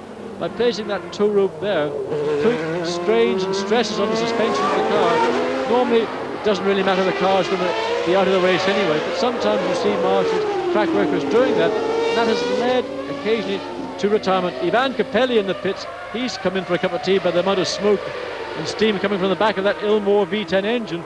That's elevated Bertrand Gachot now up to 8th place in the Jordan Ford. The first Grand Prix for the 7-Up Jordan team, and they're now in 8th place. Bertrand Gachot having his first Grand Prix for over a year. Last year he drove for Coloni, never made it out of pre-qualifying other than on one occasion. Bertrand Gachot in the race and now in 8th spot. Well, it just hasn't been a happy weekend for Leighton House. As we heard earlier, problems, and very strange problems, and now problems with that Ilmore. Well, I think, in fact, it's not the Ilmore engine itself. I think it's the gearbox. Now, March, Leighton House have been having a problem with that gearbox quite a lot in testing. Overheating. That looks to me like the gearbox has just plain cooked itself. Well, they add themselves to a growing list of retirements now, which includes, of course, Nigel Mansell and Gerhard Berger, and is now 7th or 8th name strong. The front of the field looks much the same as it has done since the start of the race just over 42 laps ago. Senna in the front with a lead now over Alain Prost of 25 seconds, and that is a fair performance even for this Brazilian, especially around these very bumpy streets of Phoenix. Ayrton Senna has come to grips with Phoenix in a way that nobody else seems to have managed. He's dealing with traffic in his usual way, and look at this, Ferrari planning a pit stop fairly obviously. They're waiting for one of their drivers to come in. We are just at the halfway point, and there it was. We just got a glimpse then of Jean Alesi coming in. Maybe you were right about the tyres. Well, it's no surprise Jean Alesi charged very, very hard in the early laps. Almost, I think he nearly lost the engine there as the car came down off the jacks. 7.93 seconds, a very good pit stop from Ferrari. And of course, the time lost coming into the pits, doing the tyre stop, going back out of the pits, is a lot of time to make up. Now, Jean Alesi has more or less got a clear track ahead of him. These cars, the Lamborghini, of course, is not a problem for him to get past. But on those looks, this is Patrese and Alesi. Patrese now coming up alongside. Perfect overtaking manoeuvre on the part of the track. I didn't think that he was going to get through, but really Patrese made that pass, not at the end of the straight. He made it at the beginning of the straight because he came onto the straight quicker, and that speed was, he carried that speed all the way down the straight, popped out just before the corner, got alongside Alesi. Alesi could do nothing, had to concede the corner, and that was it. That's why, in fact, Alesi went into the pits. He's conceded the fact that his car is not running as quickly as it should do. He did run those tyres very hard in the early laps, and he's paid the penalty for it. Well, Alesi then dropping down into 7th place. Ayrton Senna leads the US Grand Prix by 25 seconds from Alain Prost. Join us again in 2 minutes. Zurück, bevor die anderen aufschließen. Alboreto 4 Runden zurück, Häkkinen ebenfalls 4 Runden zurück. In einer Runde sind nur noch 7 Fahrzeuge. Senna, Prost, Patrese, Piquet, Modena, Moreno, in anderer Reihenfolge Moreno, Modena und Alesi. Bertrand Gachot auf dem 8. Platz liegend jetzt eine Runde zurück. Der Abstand zwischen Senna und Prost inzwischen 25,99 Sekunden.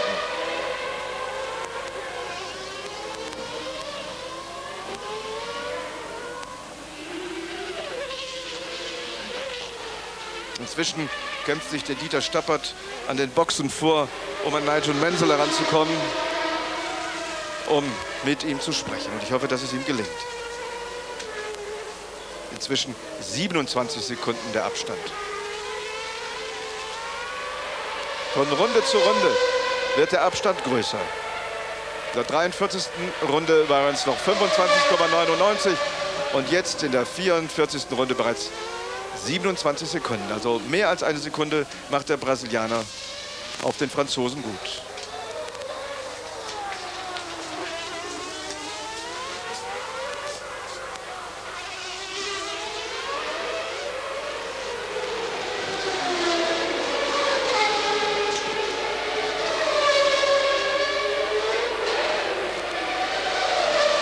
So, inzwischen ist Ivan Capelli nicht mehr dabei. Das Fahrzeug ist also zurück in die Box geschoben.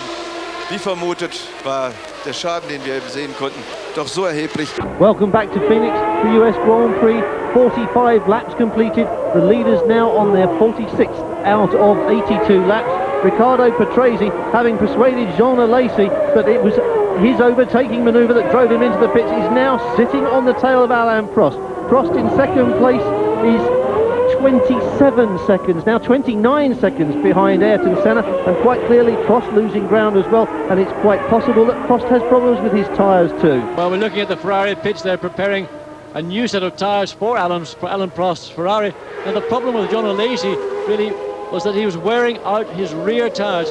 We heard earlier that Larini's car, when it came in, had we were talking about Larini's car when he came in and made that pit stop. Now look at Riccardo Patrese.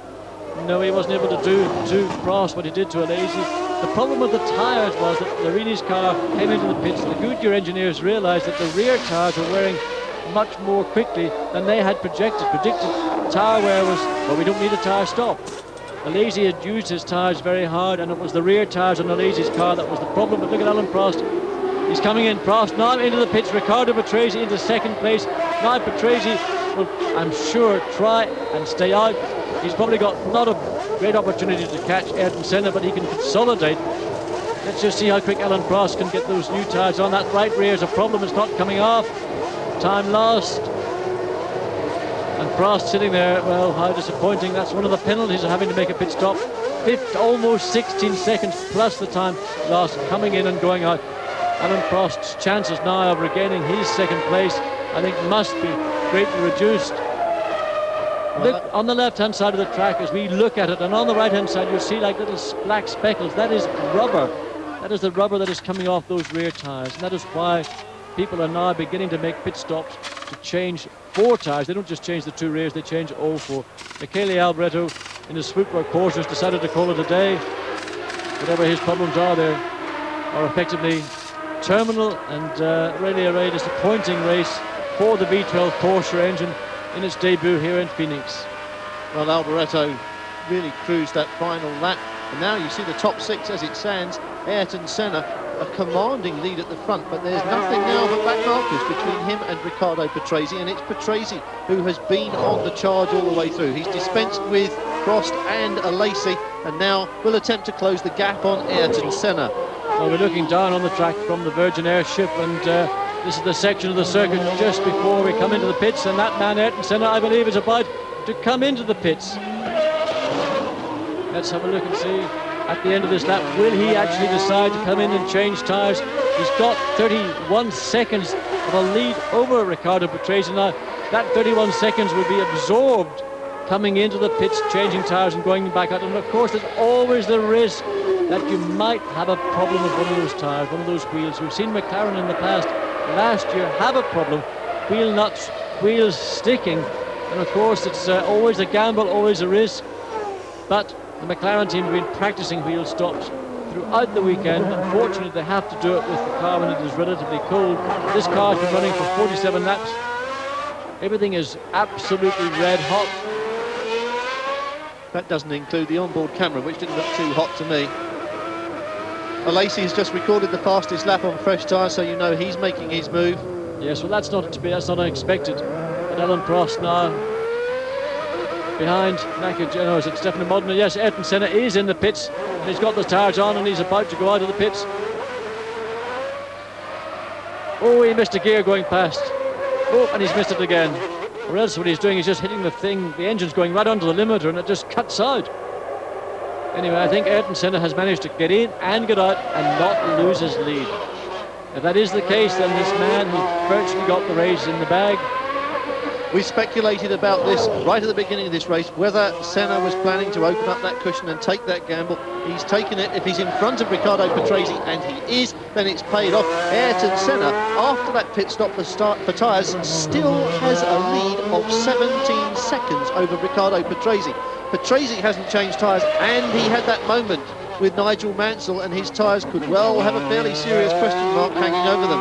Well, I wouldn't have thought he can compete now with Ayrton Senna on a fresh set of Goodyear D compound tyres, on tyres that have done 49 laps at the point you're watching Ayrton Senna. But that was a very good call from the McLaren team. Good strategy. They saw Prost coming in. Patrese was just taken second place from Prost, but there was sufficient gap between Senna and Patrese to make that call. It was a gamble. It could have gone wrong. It didn't. And now Ayrton Senna, really, all he has to do is just bring his car home. No heroics, no fireworks. Just keep everything pointing the right direction, and this will be yet another victory for Ayrton Senna. And what a lovely way to open the 1991 championship for him. 10 points. For the first time in Formula One history, we've now got 10 points going to a winner. Ayrton Senna, of course, has lost his teammate Gerhard Berger, retired earlier with mechanical problems. That now has to be the thing that will be living at the top of Ayrton Senna's mind. He's got his race sorted out, he's got his lap sorted out, he's done his strategy, it's all paid up. Now he must have metaphorical fingers crossed underneath that dashboard. He may well do, but of course the Honda engineers will have, I would think they would have known what happened to Berger's car before even Berger knew there was something going wrong. Because of the telemetry that they have, they can see if there is a fault, they can diagnose it. If it's a problem, they'll make Senna aware of whatever that problem might have been, and he will then be compensating for that in the car, whether it's a fuel adjustment because the engine might have been running too lean and therefore caused some sort of problem. There are infinite adjustments that can be made to the car by Senna during the course of a race. Even just by compensation of the driver, that is enough to maybe prevent a problem that caused Berger's car to retire, to have the same happen to Senna. Well, Ayrton Senna, the leader, by 15 seconds over Riccardo Patrese, so Patrese still on the move.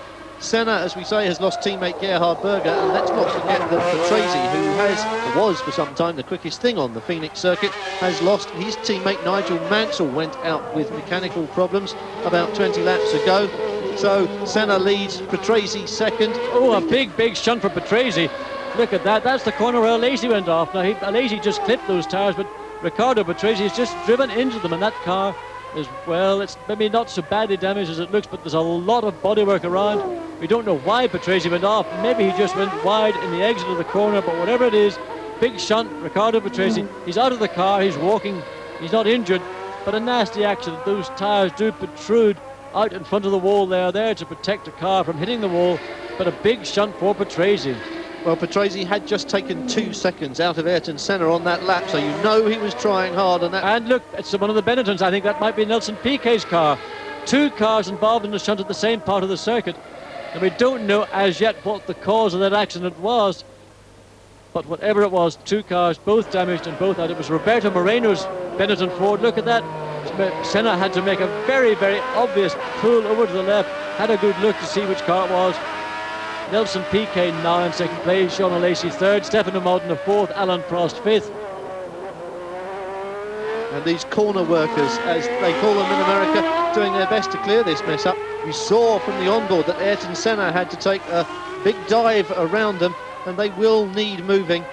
Yes, indeed, Moreno running across the track, he's obviously unhurt as well, but those 2 cars are in a bad place. In America, they sometimes use a yellow flag and a pace car. That's not something that is very common in Formula One. Look, here we see Patrese spinning backwards. Oh, me. He's stopped there now. I imagine Moreno's going to drive into him, yes. Oh, yes. Very lucky, Riccardo Patrese. That could have been a very nasty accident, that car. And another car, one of the Ferraris, clipping part of the bodywork. Riccardo Patrese must have been sitting in that car and watching Roberto Moreno drive into it. Frightening experience for Riccardo Patrese, and really, I must say, rather careless of Moreno. There should have been flags. I imagine there were yellow flags being waved at that point. Whatever Moreno, I think, could have avoided that, and certainly should have been more aware that there was a car in that position in that corner. Satoru Nakajima now up to 6th place as the consequence of that incident. Well, Patrese, as we said, took 2 seconds out of Ayrton Senna on a single lap.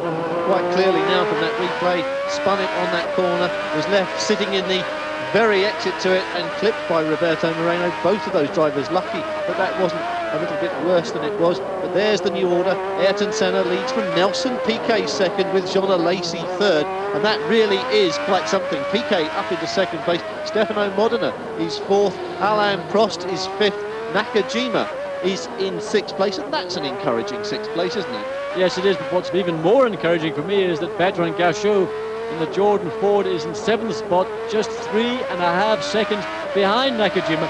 Can the Jordan team in their first Grand Prix get a World Championship point for the driver and for the Jordan team? It'd be fantastic if they could. Well, a lot of fingers crossed all around the world, I should think, for Jordan. Lots of retirements in these last few minutes, lots of drama here in Phoenix. Join us again for more in a couple of minutes after this break. Senna in der 51. Runde. 29 Sekunden hinter ihm Nelson Piquet. Dann kommt auf dem 3. Platz 33 Sekunden dahinter Jean Alesi. Dann Stefano Modena auf dem 4. Platz. Alain Prost wieder vorgefahren auf den 5. Platz. Allerdings natürlich dadurch, dass Riccardo Patrese nicht mehr dabei ist, dass auch Moreno nicht mehr dabei ist. Hinter Prost dann eine Runde zurück Satoru Nakajima, noch in den Punkten auf dem 6. Platz. Und das Fahrzeug steht immer noch an der Stelle. Sie sehen, dass der Gang drin ist, dass die Streckenposten keine Chance haben, das Fahrzeug zu rollen. Ein Wagenheber müsste her, dass das Fahrzeug hinten angehoben werden kann, dann wäre es kein Problem. Ein Tipp an die Streckenposten, denn wenn noch mehr Fahrzeuge mit automatischen Betriebe kommen, wird es solche Situationen häufiger geben. Nakajima also auf dem 6. Platz, eine Runde zurück. Und ebenfalls eine Runde zurück, aber schon auf dem 7. Platz. Ein großartiger Erfolg für Bertrand Gachot auf dem brandneuen Jordan Ford, dem Team, in dem auch Bernd Schneider fast eine Chance gehabt hätte zu fahren. Dem Team, dem man nachsagt, Eddie Jordan, der Ire, dem man nachsagt, dass er aus der Formel 3000 so viel Potenzial mitgebracht hat, denn das Jordan-Team war in der Formel 3000 ein sehr erfolgreiches Team. Joe Alesi ist vorher bei Eddie Jordan gefahren, wurde nur durch eine hohe Summe aus dem Team freigekauft, denn der Vertrag von Alesi... And lap 54 of the US Grand Prix, which means there are just under 30 laps left to go. Brazilian and reigning world champion Ayrton Senna leads this race, followed but hardly pursued by a selection of other people, although saying that, John Alesi, having made a tyre stop, is definitely on the move. Well, John Alesi is actually in 2nd spot, but his teammate Alan Prost is trying ever so hard to take 4th place away from Stefano Modena in the Tyrrell Honda. Of course, we've had Alan Prost and Alesi in the pits for tyres, but Stefano Modena has not been in the pits, but that 4th place, I think, isn't going to be his for very much longer. Well, that top 6 then, Senna, Alesi, Piquet, Modena, Prost and Nakajima. The retirements have begun. The last 20 minutes or so, we've lost Roberto Moreno, Riccardo Patrese, who was very much on a charge. Ivan Capelli has gone out, Gerhard Berger out, Nigel Mansell with mechanical problems has retired. Mika Hakkinen is still in there somewhere, I think, plugging away, which is a fine effort from him. But out also go Pirro, Morbidelli, Alboreto and Eric Bernard. You know, back at Silverstone, where the Jordan team are based, they went out before this Grand Prix, they bought the dish, they bought the receiver, they got a large screen TV, and all the members of that team that were responsible for getting the race crew here are sitting in the workshops watching this race. Their man's in 7th spot, they must have the fingernails chewed back to the quick. But Jordan aren't the only team that watch it. Williams, I know they, in their conference centre, bring in all their 150 or so employees and their family. They set up a big screen TV and they watch it live on Eurosport. And very close there. Alain Prost looked at that, Nakajima chopped off the front there and holds that place. Alain Prost is also on fresh tyres. Both the Ferraris have been into the pits. Yes, they have. Here we're going in car with the Ferrari. Now, this is another little incident. Looks like, oh, this is what happened. This is Alesi, or is it Prost? I can't quite say. I think it's Alesi's car. He actually clipped some of the bodywork. And we saw, just as Moreno went over the top of the Williams, we saw that Alesi flicked bits of the bodywork up in the air. The debris fencing on the side of the track, that is there for that very purpose, in case cars collide. It's there to arrest any offending part that might get a bit airborne. It's mandatory around any Grand Prix circuit these days. It does cause complaints from the race fans, from the spectators around the circuit, but it is there for their safety. Alain Prost now chasing the engine, which robbed him effectively of the world title last year. Yeah, that V10 Honda engine now in the back of the Tyrrell chassis, it has now become Honda's customer engine, but it doesn't look to be quite as impressive in the back of the Tyrrell as it did in the back of the McLaren last year. Now, of course, Tyrrell are on the Pirelli tyre, and we are aware that the Pirelli tyre isn't quite as so competitive as it was here for Alesi last year. But I think that that Tyrrell chassis is undoubtedly one of the best chassis in Formula One, and we have to wait maybe until Interlagos to see the full potential of the new Tyrrell Honda package. Well, we're riding now with Jean Alesi, who is 2nd place after 55 laps. The gap between him and the race leader Ayrton Senna is a fairly substantial 34 seconds. I tell you what, early in the race I would never have guessed that Jean Alesi would be running in 2nd place, 34 seconds behind Ayrton Senna, the race leader, or that Piquet, Modena, would be in 3rd and 4th spots, or that Nakajima would be in 6th spot. But such has been the carnage here today at Phoenix. And as we go past those 2 cars, that was really potentially one of the most frightening accidents that you're able to see. One car driving into the other. Now here the AGS of Gabriele Tarquini coming into the pits. He's going to get a fresh set of boots. The AGS team running fairly well down the order, but did well to get into the race at all. His teammates, Stefan Johansson, new to the AGS team, failed to make the cut. Tarquini did a very good job indeed. Well, this is Jean Alesi in 2nd place and currently behind Pierluigi Martini in the Minardi. Both these cars, of course, have got V12 Ferrari engines, so that you can contrast the difference in the cars. Prost where he is, Martini where he is. Well, Prost now has managed to slide by Pierluigi Martini. Of course, he was lapping Martini. That wasn't a race for position, but this most definitely is Alain Prost. Now coming up alongside Nakajima. Will Nakajima concede? Oops. Well, wasn't really terribly convincing about trying to keep the corner. Stefano Modena.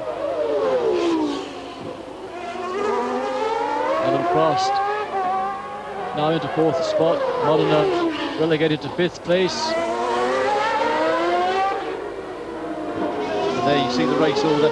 Senna still in a race of his own, now followed by Alesi, Piquet, Prost, Modena and Nakajima. Piquet perhaps hoping to repeat the successes towards the end of last season, and Benetton very much a rejuvenated team. Yellow flags waving there, and that means there's something round the corner which these drivers should be aware of and take care for.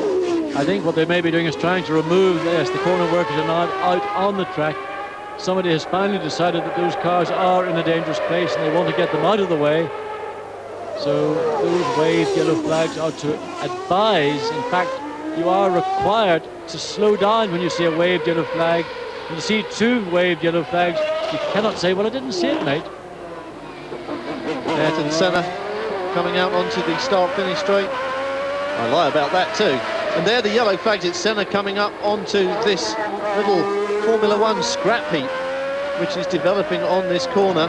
And Senna really does slow down. You could see visually that he does slow down coming through there. I'm sure a lot of drivers are not quite as conscious about it or conscientious about it as Senna has been. Back in 6th spot, Nakajima has managed to pull a couple of seconds on Bertrand Gachot in 7th spot, so he has responded to Gachot's challenge, but we're only on lap 58, still a lot of motor racing left. Well, indeed, we're actually 1.5 hours into this race, and one of the things, remember about a Formula 1 race, is that if it doesn't run its allotted distance in 2 hours, then the checkered flag will fall. It's happened here once before and may happen again today. Yes, I think McLaren have been working on the computer, and they reckon at the pace the race is currently running, it will only go, in fact, 81 laps. That's 1 lap short of the race distance that well, there we got Gachot having had a spin, getting back up to speed. That was a bit naughty, Bertrand. You had really no need to do that. I know you're charging, you're trying to catch up to Nakajima and take his 6th spot away, but you've got to finish first before you can get points. Here we are coming round.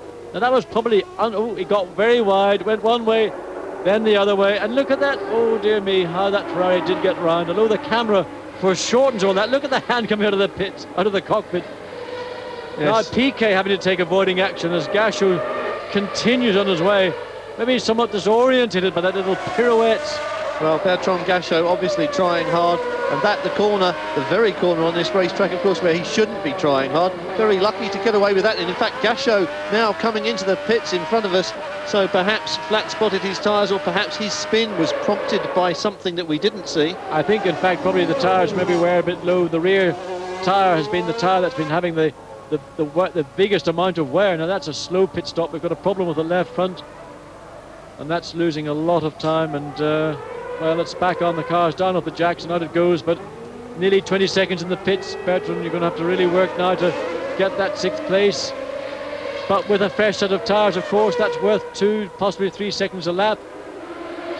We're on the 59th lap of the race, probably 20 laps, 21 laps at best left in this race. This man Ayrton Senna now starting his 60th lap. John Alesi in 2nd place. And John Alesi in 2nd place by a considerable margin. Yes, indeed, he is some way behind Ayrton Senna now. the leaders have changed tyres. The Benettons haven't done that yet.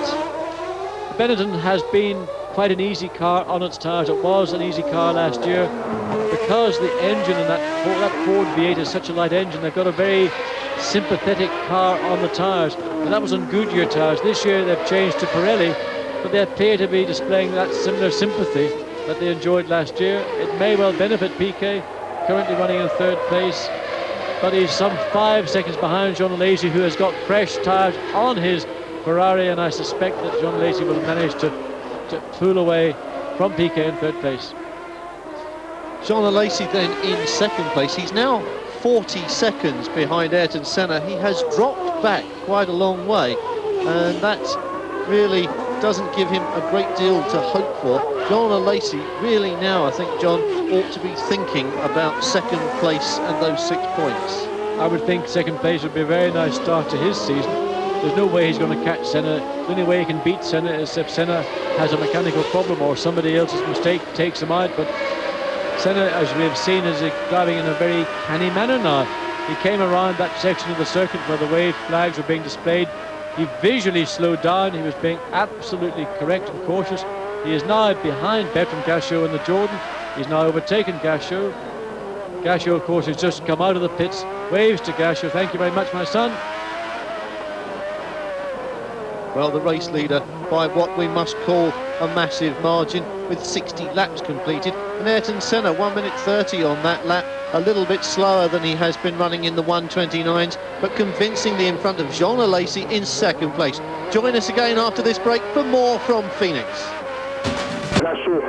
In der 49. Runde fuhr er 1:26,57. Also er ist eine ganze Weile doch schon her. 1:26,57. Denn wir sind inzwischen in der 59. Runde und so ganz allmählich wird diese Rennstrecke hier von Phoenix der teuerste Parkplatz Arizonas. Denn Sie haben selbst in der Einstellung eben gesehen, wie viele Fahrzeuge schon geparkt sind.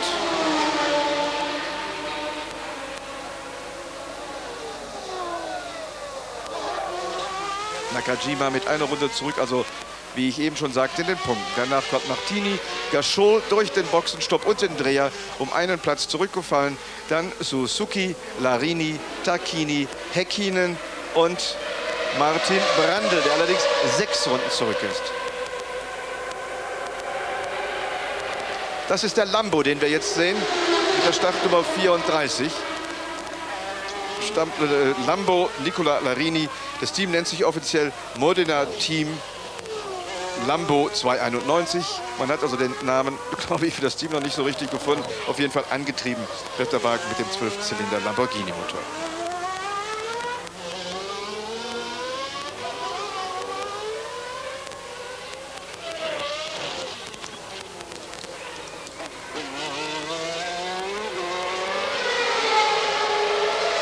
Es sieht so aus, als wäre keine Chance für irgendeinen der Fahrer an die Fahrt, die Fahrt von Senna auch nur annähernd heranzukommen, aufzuschließen. Der Abstand Senna, Alesi, 39. Arizona, we're on lap 62 of the American Grand Prix, the first of the 1991 season. If you've just joined us, then you'll be interested to hear that Ayrton Senna leads this race by 40 seconds over Jean Alesi in the Ferrari.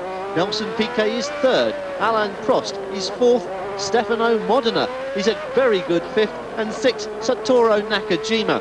We've lost Gerhard Berger and Nigel Mansell through mechanical problems after about 20 laps, and we've also lost Riccardo Patrese and Roberto Moreno. Patrese spun, and while he was perched on the exit to the corner, Roberto Moreno perched himself on Patrese's nose cone, and both of them completely out of it. This, though, the reigning world champion and the man who looks like starting the new season with a bag full of points, 10 to be precise, the first time ever in Formula One, and also the first time in the season that all of these points count. All 16 races count. There are no excuses, and there can be no letdowns.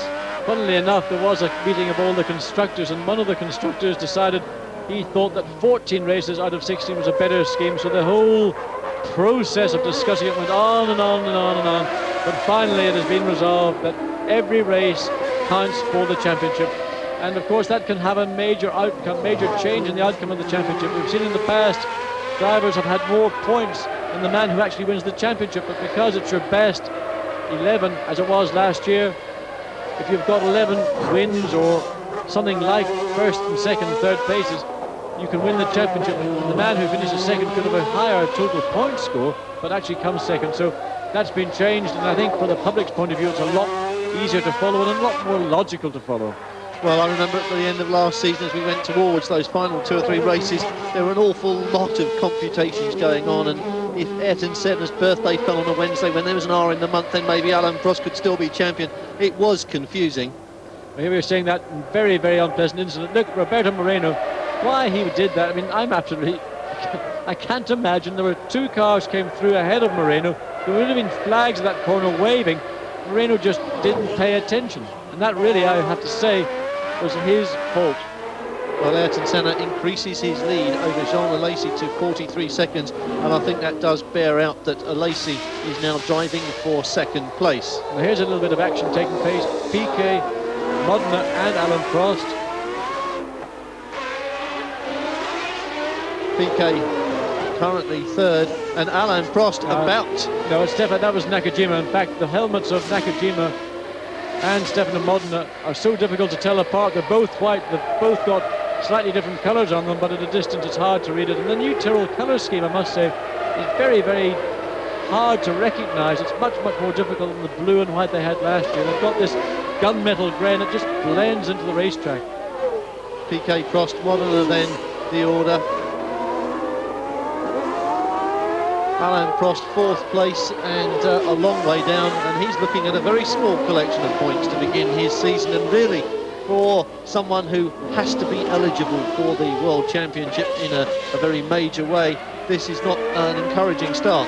Well, Ferrari this morning were sort of moaning and groaning, saying, well, Phoenix really isn't our sort of racetrack.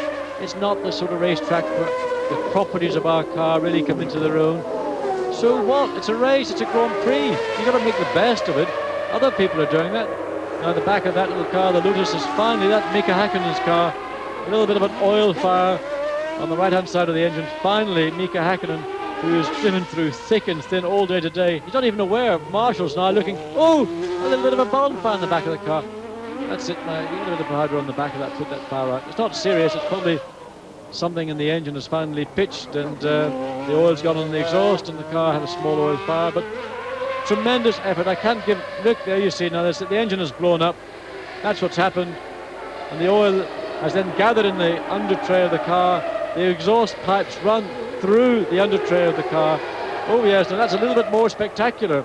Nice pyrotechnics from Mika Häkkinen. Can't believe he didn't notice that, but that's almost an action replay of what happened to Julian Bailey in qualifying and put him out of it. A cracked oil pipe, a spectacular fire that looked worse than it really was. Yes, always does look spectacular, but that man, I must say, I'm most impressed with, if nothing else, his spirit. He got into the team, and really the Lotus team at the end of their last season were on their knees. I have to say, I doubted his wisdom. I doubted the wisdom of his manager, Keke Rosberg, in putting him into the Lotus team. But he has done absolute marvels with the car, and I think in part he has really dragged the team along in a way is incredible for such a young man who's never driven a Grand Prix race before. He's come here and impressed a great deal of people, and those people include team managers of the serious teams. Well, as you say, Lotus, a grand British institution in Formula 1 Grand Prix racing, took a fair old kicking at the end of the season, and I think most British fans will be crossing their fingers for Lotus during 1991. Alain Prost in the Ferrari. Nelson Piquet, the man in front of him. And Alain Prost has had a very low-key race so far. We're 66 laps now, just completing for Alain Prost, and therefore 3/4 of the race has been run. Prost dropped out of contention. Both he and Alesi went into the pits for tyres when they found they were being outpaced by just about everything else on the racetrack, and seemed to get very much a brand new lease of life, didn't they? Yes, but look at that now. Second place really is up for grabs. You've got Alesi in second, Piquet third, and Prost fourth. Piquet is the only one of these 3 cars who has not been in the pits to change tyres. He, of course, being on the Pirelli tyre.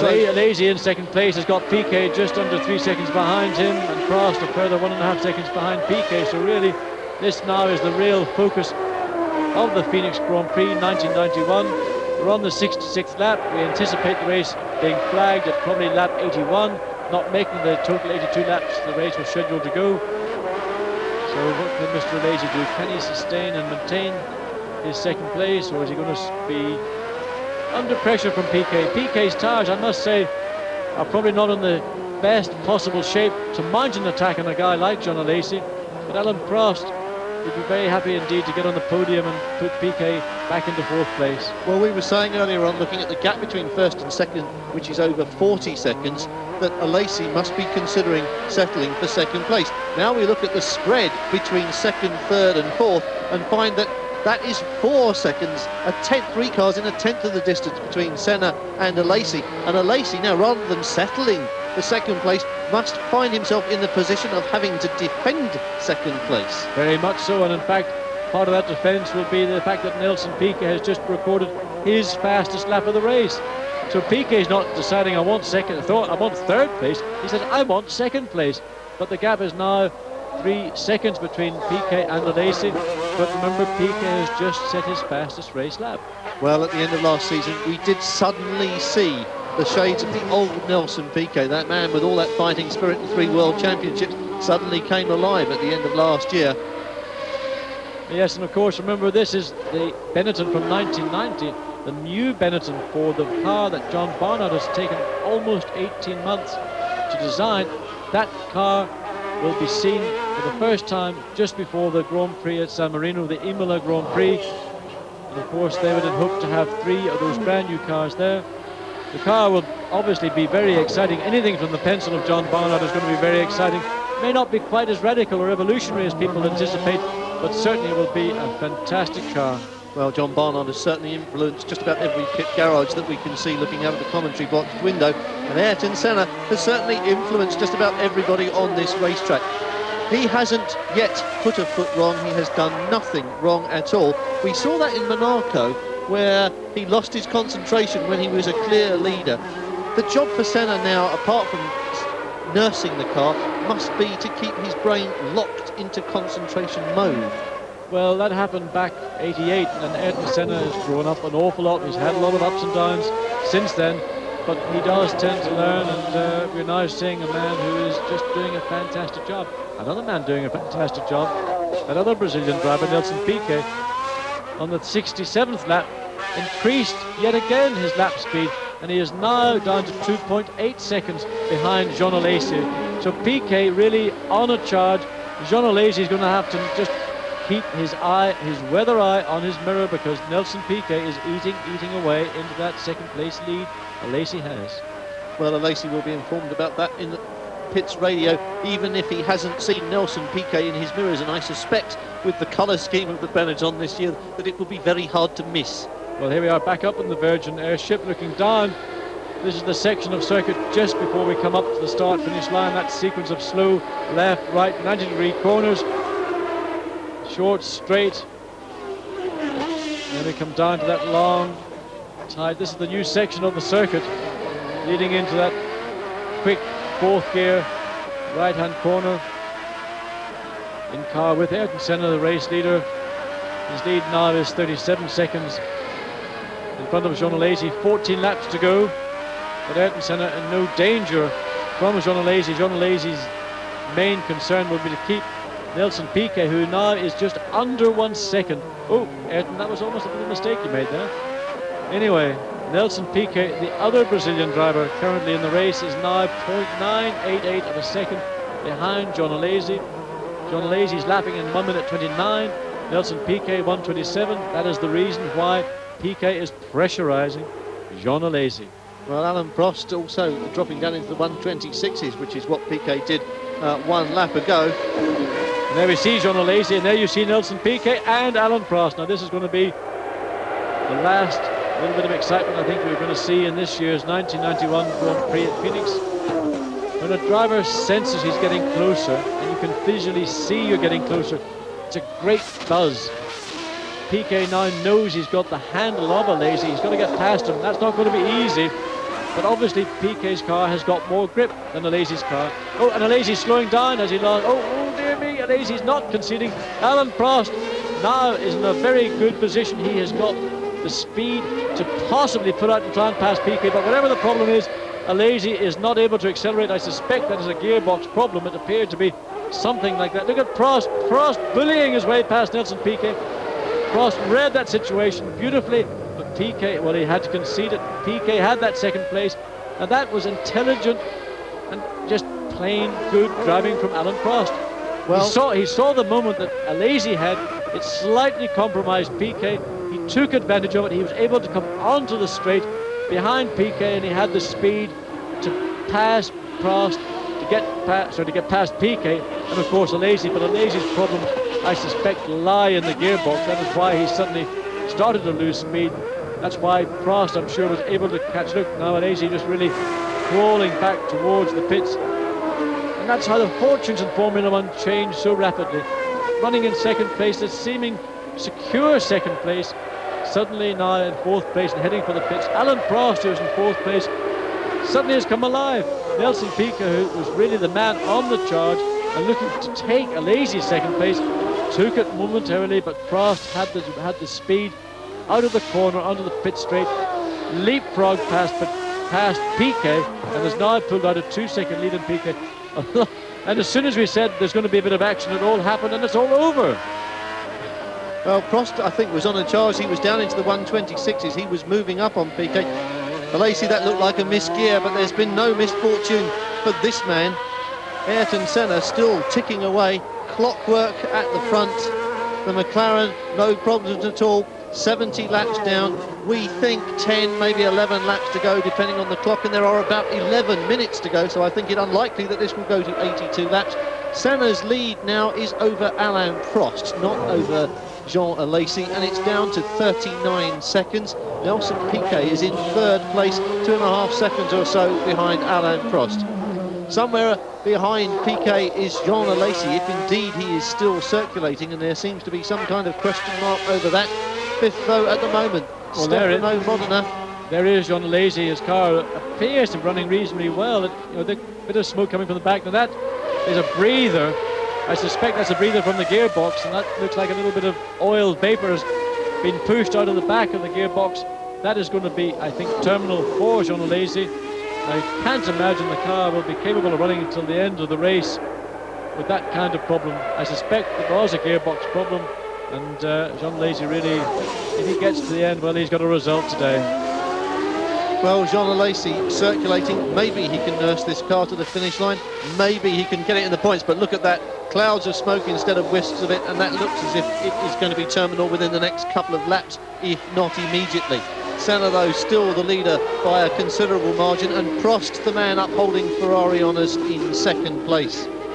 Yeah, well, I think Jean Alesi's situation, his problem, gearbox, engine, whatever it is a breather that is causing that vapor, that oil, that blue haze behind the car. When he lifts off at the end of the straight, you'll see a cloud of smoke. That wasn't very nice of you, Jean. I wanted a cloud of smoke there, please. Yes, you can see it now. Eventually, when the cloud of smoke stops, it means there's no more oil there, and it will actually come to a grinding halt. But of course, any driver in that situation must continue. You should never actually stop until the car is on its knees, and Jean Alesi is certainly going to ensure that is the case. There must be a lot of people watching and thinking of how expensive it is to run that gearbox into ruination, but you're saying that that really is the job of a Formula One driver. Yes, it is. You are required. I mean, until the car eventually comes to that grinding halt. You can see the speed that he's running at is not particularly quick. But he's just hanging in there as best he can. Jean Alesi then in fourth place and looking as if he'll be fifth any moment, and there it happens behind the caption. Ayrton Senna, the race leader. Alain Prost is in second place.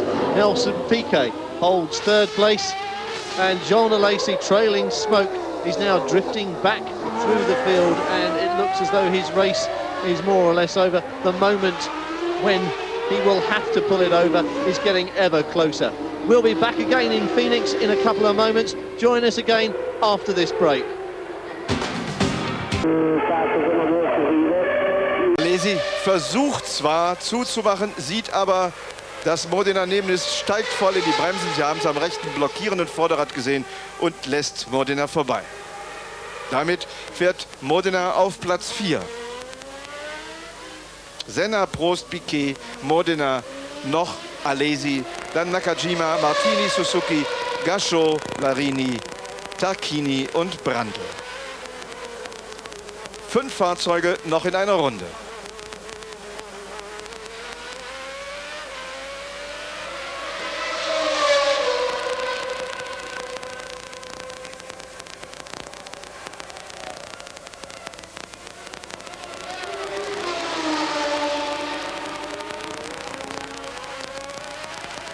Wir können verfolgen, wie schnell diese Runde von Senna wird. Unsere Stoppuhr läuft mit und die offizielle ebenfalls. Und wenn diese Stoppzeit stimmt, dann ist nicht nur Senna langsam, sondern Alesi fährt raus. Ende also für Jean Alesi. Aber warten wir ab, was mit Senna war. Ich kann mir nicht vorstellen, dass die eingeblendete Zeit stimmte. Die Kamera im Wagen von Alesi ist noch eingeschaltet. Welcome back to Phoenix, and that little crowd you're looking at is gathered round the Ferrari of Jean Alesi. It has finally given up the ghost, and Jean Alesi obviously not too dispirited, although that must be a cruel blow, especially with fewer than 10 laps left to go, and he was in the points. He was very much in the points. He was running second for quite some time. But that's just fate, the cruel fate of Grand Prix racing.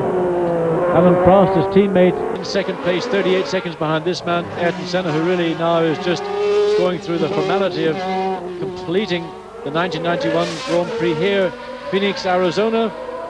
3 seconds behind Alan Prost is Nelson Piquet, the man who got a momentary glimpse of second place.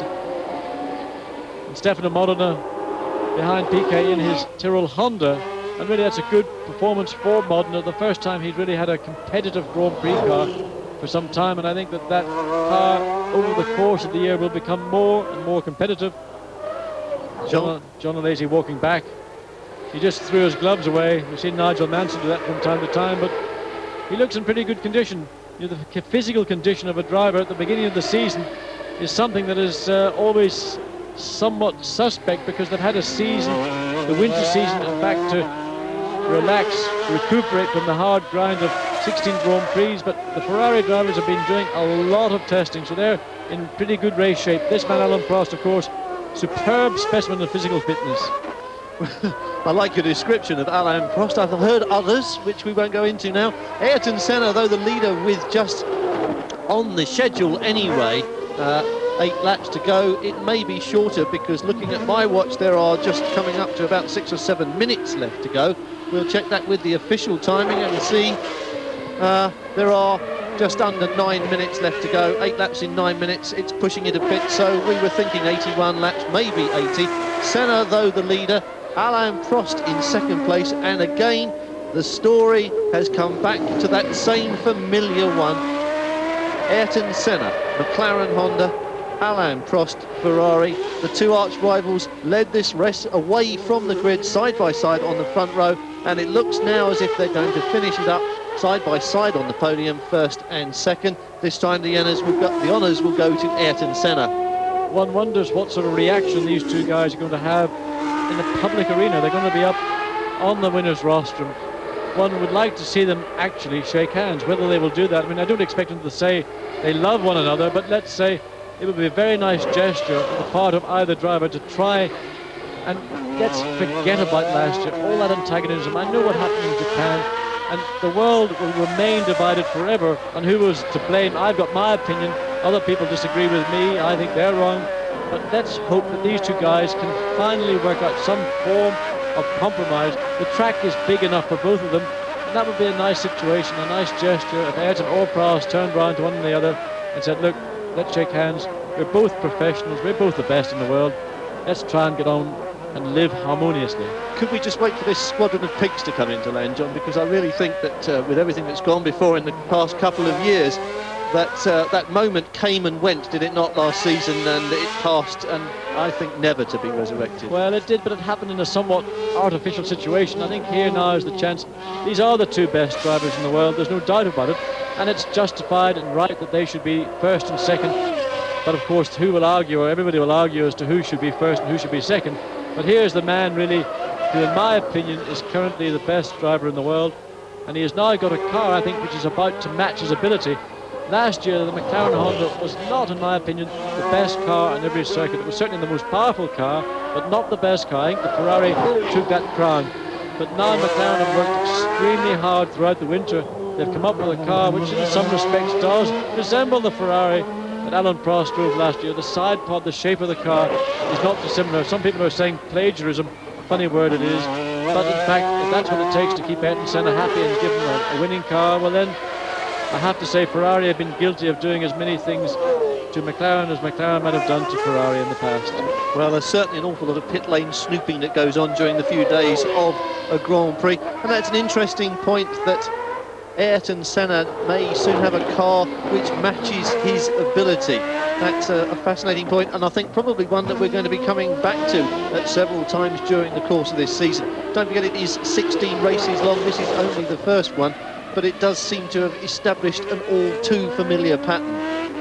Well, it's something we're familiar with, and looking down the grid, we've got in 7th place Aguri Suzuki, and he's now got Bertrand Gachot just 2 seconds, and there's Martini's Ferrari engine Minardi, and that looks like it's about to pitch its engine as well. Very breathing heavily from the rear of the engine, and in fact the problem for Jean Alesi could well have been an engine. We always think of the Ferrari having a gearbox problem. They had lots of problems with the electronics in the car in '89, and that caused the gearbox to be troublesome. They got it sorted out, but of course around street tracks like this and the amount of abuse a gearbox takes, well, it looks like Martini is really ready to pull off the circuit. Yes, he is. His race is run. That's really rather unfortunate at this point in the race, in this late stage, as Ayrton Senna once again comes round on the 78th lap, and there can't be much more than 3 laps left. Está 2,8 segundos, estava 2,8 segundos no final do 77º. Mit der schwarz-weiß karierten Fahne beendet werden. Warten wir es ab. Und da kommt das aus für Bertrand Gachot. Man sieht, dass an seinem Wagen, an dem Allenjord, hinten, ich glaube, es war Wasser. Ich glaube, dass er starken Wasserverlust hat. An der Box sitzt man noch gelassen und wartet darauf, dass Gachot kommt. Man hat noch nicht bemerkt, dass der Belgier langsam hier an der Strecke ausrollt. Sehr, sehr schade. 5 Runden vor Schluss parkt Bertrand Gachot sein Auto da, wo auch Pierluigi Martini sein Auto geparkt hat. Und damit hat sich sicherlich mein Spruch von eben bewahrheitet, dass diese Straße von Phoenix der wohl teuerste Parkplatz der Welt ist. Denn es sind nicht mehr viele Fahrzeuge im Rennen in einer Runde. Noch 4. Senna, Prost, Piquet und Modena. Nakajima ist eine Runde zurück. Die beiden Japaner sind in den Punkten. Nakajima auf Platz 5, Suzuki auf Platz 6. Gachot wäre jetzt 7. Wäre, zählt nicht. Was zählt, sind die noch verbleibenden 4 Runden. Und wir sind gespannt, ob Prost es schafft, näher heranzukommen. Das wird er schaffen. Mit der Startnummer 34 sehen wir noch einmal Nicola Larini. Alain Prost in 2nd place. Nelson Piquet is in 3rd place, 5 seconds behind Prost. And in 4th place, we have Stefano Modena. 5th place. His teammate Satoru Nakajima. I mean, a very good effort from the Tyrrell team to have 2 cars running in the top 6. They're both outside of the top 3 places, but to have those 2 cars, 4th and 5th, very fine effort indeed. And really, I have to say, I think the Tyrrell team with that V10 Honda engine will become a force, and we can expect to see the Tyrrell victory some point in the 1991 season. 6th place is now Aguri Suzuki in the Lola Ford, the LaRousse Lola Ford, with the Brian Hart DFR Ford engine. And that's the engine that Brian Hart has now designed, manufactured and fitted his new cylinder head. That engine is based on the old DFR, the DFD, the Cosworth engine that's been around for 25 years. Brian has further updated that engine. He's got more power out of it. He's getting more revs. It's running to 12,000. When it comes to Imola in 2 weeks' time, it'll be up to 12,200. And he's hoping to get to 12.5 by the time we come to Europe. So still life in that old dog yet.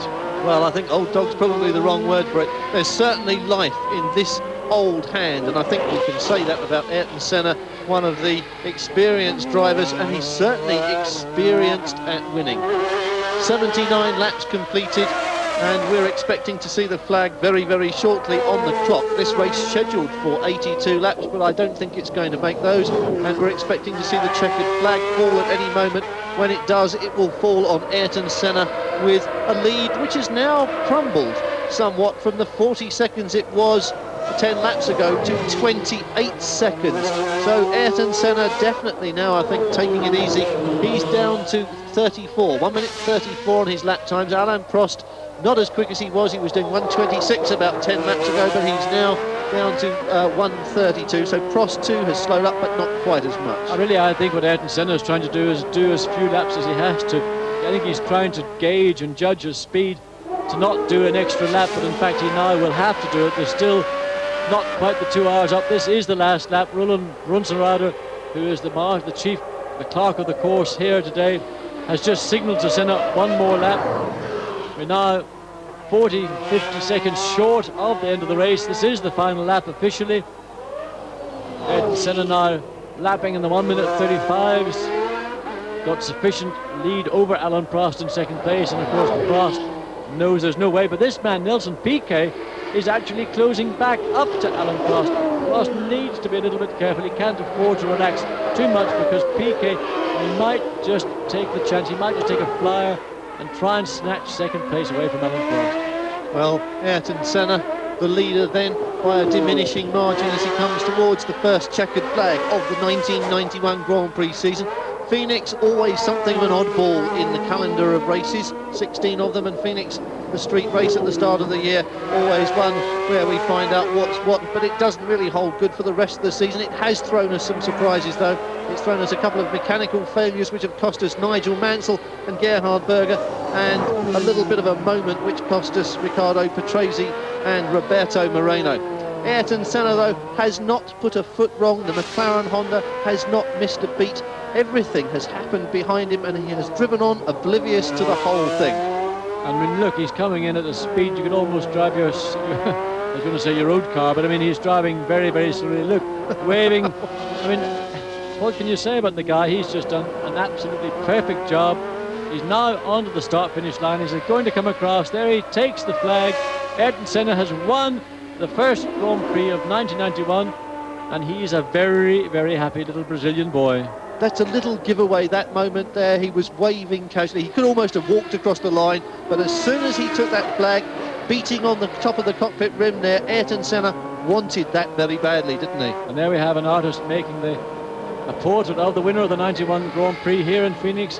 Alain Prost has finished in second place, 16 seconds behind Ayrton Senna, but Nelson Piquet was only 1 second behind Prost. That was close. Piquet, remember, didn't change tyres, so those Pirellis really have stood him in good stead. Having said that, Senna and Prost in the pits for tyres. Piquet therefore a little bit further back in the order than he could have been. He didn't close up enough while those two were in the pits. Well, the two Benetton Fords ran 7th and 8th for quite a long time in the early stages of the race. They were not in contention at any time in that early part of the race. Through the retirements, through the problems of other people, they gradually moved forward. Well, jubilation for Ayrton Senna, a certain amount of celebration for Ferrari, finishing second, although Alesi on the retirement list as well. Disappointment during the course of this race, definitely for Lotus and Mika Hakkinen, and also for Jordan. There's the official result. Senna, Prost, Piquet in third place, Stefano Modena and Satoru Nakajima 4th and 5th. And 6th place, Aguri Suzuki. Ayrton Senna takes 10 points away from this. Alain Prost 6. Nelson Piquet collects 4 points, and Modena 3, Nakajima 2, and Suzuki picks up a single point for his 6th place. I wonder, Richard, is that the first time that two Japanese drivers have finished in the points together? I don't remember it. Certainly we had The first time a Japanese driver was on the podium was in Japan last year, but I don't remember having 2 Japanese drivers in the top 6. Well, there's a question for Grand Prix Buffs, and I'm sure a lot of people are scurrying for their books already, and jolly good luck to them. We'll see you again in 2 weeks' time in Brazil. Fare punti in tutti i Gran Premi a cui si partecipa. Bene, una grandissima gara questa degli Stati Uniti, questa di Phoenix. Senna contento, i 3 mesi di vacanza criticati dalla squadra anche e da tutti gli addetti ai lavori, lo hanno ritemprato nel modo migliore. La McLaren però è anche competitiva, la McLaren Honda 12 cilindri ha girato poco in configurazione MP4/6 come viene definita questa macchina, ma è già competitiva. I brasiliani esultano al solito, purtroppo sono ben abituati in questo senso da Ayrton Senna, sempre competitivo e all'altezza della situazione. Un mondiale che a questo punto sì, è partito qui a Phoenix, vedrà il Brasile il 24 di marzo, ecco i punteggi intanto delle squadre e ci saranno poi... Die Tribünen anschaue, dass es doch gut und gerne 50.000, 60.000 gewesen sein mögen, so hat man auch geschätzt, die hier waren. Was eben eingeblendet wurde, das war der Punktestand der Werke. Auch da gibt es 10 für den ersten und der Punktestand für den Sieger ist ebenfalls klar. Sie haben hier uns immer genau die Fahrzeit. Senna 2 Stunden 00:47. Also 47 Sekunden war man über die reguläre Zeit, aber die Runde, um die Punkt 2 gefahren wird, die zählt natürlich noch. Hier sehen Sie die Ausfälle. Gachot, Martini, Brundle, Alesi, die ja alle noch zum Schluss ausgefallen sind. Aber wir haben Alesi, der große Newcomer im Ferrari, auf den man so gesetzt hat, der im letzten Jahr in seiner ersten Saison so viel gezeigt hat, der so spektakulär ausfällt. Wir haben ein kurzes Gespräch mit ihm, mit Dieter Stapper. So, I see that was a pity that you retired so shortly before the finish of the race. What happened? You know, I don't know if it's engine or gearbox, but I have to slow down at the end of the race and to stop before the end. Er weiß es nicht genau, ob das der Motor oder das Getriebe war, deswegen hat er müssen langsamer fahren. Ganz ist also nicht geklärt. Wieso ist er zum Reifenwechsel hereingekommen? Wurde das vorher geplant? You came in to change tires. Was this a plan before the start of the race? It was not planned, but you know, the tires was going off very quickly and I have to change the tires. Das war nicht geplant, aber die Reifen sind sehr schnell schlechter geworden während des Rennens. Deswegen hat er sich zu dem Reifenstopp entschieden. Zurück zu dir, Willi. Ja, vielen, vielen Dank, Dieter Stappert. Ich finde es toll, wie Dieter das geschafft hat, all diese Fahrer vor die Kamera von Peter Trunk und vor das Mikrofon zu bekommen. Das ist keine leichte Arbeit, aber ich muss vielleicht etwas zu Dieter Stappert sagen, während die Piloten aufs Podest hier kommen zur Siegerehrung. Dieter Stappert war selbst lange Rennleiter, unter anderem bei BMW, und unter seiner Regie wurde unter anderem Nelson Piquet, der jetzt rechts hinter Jean-Marie Balestre verdeckt ist, unter seiner Regie wurde unter anderem Nelson Piquet Weltmeister auf dem Brabham BMW Turbo. Also ein Mann, der sich exakt auskennt, den man kennt und den man vor allen Dingen, den die Fahrer akzeptieren. Jetzt aber schauen wir uns die Siegerehrung an. Ayrton Senna. Er strahlt natürlich, hat allen Grund zu strahlen und hat ein so lockeres Rennen gefahren. Unvorstellbar. Senna in seinem 111. Grand Prix. Das ist sein 28. Sieg. 53 Mal fuhr er Pole Position. Das hat nie vor ihm einer erreicht. Der 30-jährige Brasilianer setzt also wirklich für alle anderen Maßstäbe. Vor allen Dingen aber für Gerhard Berger, der in seinem Team ist. Wir können nur dem Gerhard wünschen, dass er im nächsten Jahr ein bisschen mehr Glück hat, in diesem Jahr ein bisschen mehr Glück hat als im letzten Jahr. Medaille, Champagner kommt noch von Jean-Marie Balestre, dem Präsidenten der FISA, dem allgewaltigen, mächtigen alten Mann aus Paris. Was macht Senna mit der Medaille? Er guckt sie sich an und zeigt sie ihm. Neben ihm Alain Prost, der ebenfalls die Medaille kassiert. Alain Prost, der heute seinen 170. Grand Prix fuhr und seinen 45. Sieg. Ja, und dann eben Nelson Piquet. Er ist wirklich einer der erfahrensten Leute im Feld. Nelson Piquet, 38 Jahre alt, 189 Grand Prix hinter sich, Weltmeister 81, 83 und 87.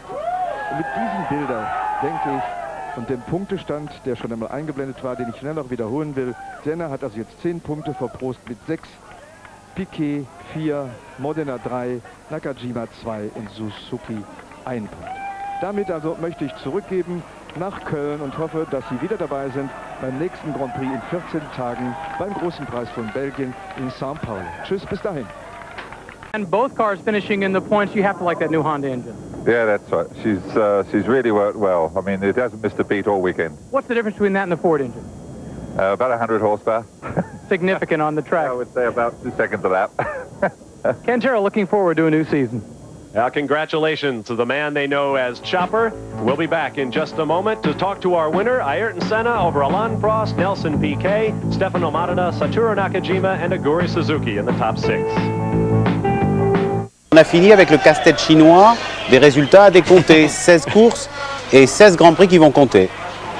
Et oui, et plus de jokers. Avant, on en comptait 11 résultats sur 16 et maintenant, c'est fini. Il n'y a plus de jokers. Tous les résultats comptent. Là, ce que vous voyez, ce sont les caméras d'ESPN qui s'apprêtent à faire les célèbres lignes unilatérales. Il y a quelqu'un devant. Merci, monsieur. Je pense que c'est le président. Et c'est le commentateur d'ESPN, John Bisignano, qui va, je pense, interviewer Philippe, qui va interviewer Prost et Piquet qui sont déjà arrivés. Oui, Philippe. On vous rend la parole, c'est simplement pour vous dire qu'on a un petit jingle dans notre jargon là sur le podium, on le relaye tout de suite et puis après on va se revoir ensemble et se rappeler et puis nous on vous fera une analyse complète et bien sûr on vous représentera le résumé tout de suite. Unilateral mic. After the first round of the World Formula One Championship, here are the points. Ayrton Senna scoring 10 rather than 9 under the new Formula One point system. Alain Prost with 6 useful points, followed by Nelson Piquet, Stefano Maeda, Satoru Nakajima, and Aguri Suzuki, 2 Japanese drivers in the top 6. Now here's John Bisignano with our winners. Alain, là. Oui, écoutez, Philippe, c'est Patrick Tambay qui pratique l'américain extrêmement couramment, qui va s'occuper des traductions. Prost et Piquet en train de se raconter les bonnes blagues. Hein. Je pense qu'il parle du dépassement de tout à l'heure, n'est-ce pas, Patrick? Yes. De ce dépassement où Prost s'est glissé au milieu de Jean Alesi d'à côté qui commençait à avoir des problèmes et qui s'était rangé, et Nelson qui était sur sa gauche. C'est ça? Absolument. C'est John Bisignano, oui, c'est le Eric Bile de SPS. Il est aussi concentré qu'Eric tout à l'heure. Oui. Quand vous voulez, monsieur. Moins jovial. Je crois qu'on attend Nelson parce qu'il a du champagne dans les yeux, du champagne de la douche que lui a donné Ron Dennis et Jean-Marie Balestre et apparemment ça pique. On attend Ayrton. Ah, le voilà, Ayrton. Okay, they're all mic'd, ready to go. I am. Prost qui pense déjà à la prochaine course. Non taglia questo, ok? Non vuoi vedere? No, non tagliare. Fanno vedere. Oui. Senna première les caméramans. Io comunque faccio dopo. Okay. So, thank you, Bob. Or... Jean-Louis, là, nos confrères de ESPN sont en direct, bien évidemment, c'est parti. Oui, oui, on demande de cadrer national. C'est le sponsor personnel d'Ayrton Senna. C'est bien, dit-il? Oui. Thank you very much, Bob. Ayrton Senna, are you covered with sweat or champagne? A lot more champagne than any sweat, really.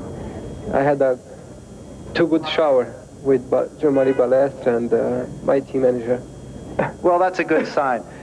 Ayrton, again, you made it look easy. Yesterday you were talking about that the car could qualify quickly, but you weren't sure it could go the whole race, but you looked so confident throughout the entire event. The car ran very well. I had small problems only with the gearbox.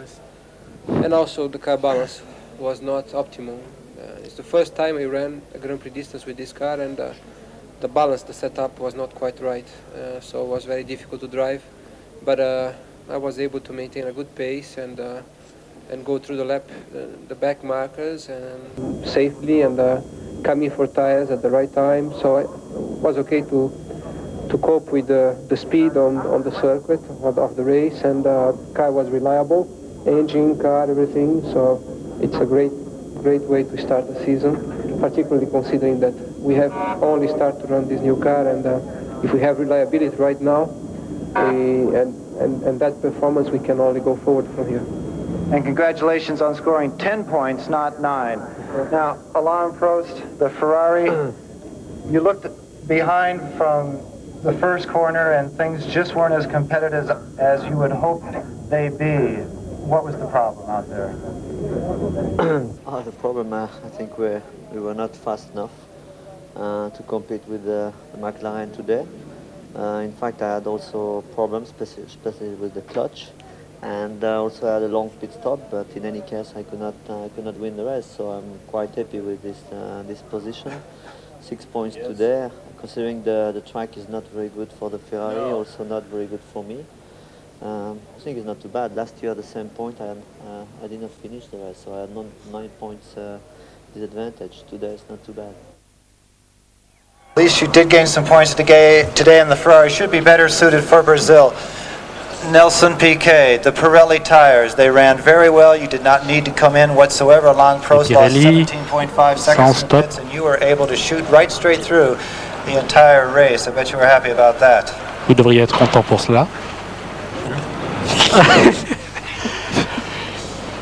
No, I'm sorry. Sorry, I didn't. Sorry, my arm's not quite that long, Nelson. Go ahead. Oh, well, we didn't know much about the tires. On ne savait pas trop au niveau des pneus à quoi s'attendre. À cause de la température d'hier plus haute qu'aujourd'hui, les pneus étaient mieux hier. Et ils étaient peut-être un petit peu trop durs pour la température actuelle. On aurait pu être un peu plus performant avec les pneus en fonction de cette température. Nous attendons la nouvelle voiture avec impatience. Et la saison s'annonce très bonne pour nous. Jean-Louis et Patrick. Oui. C'est Philippe à Paris là.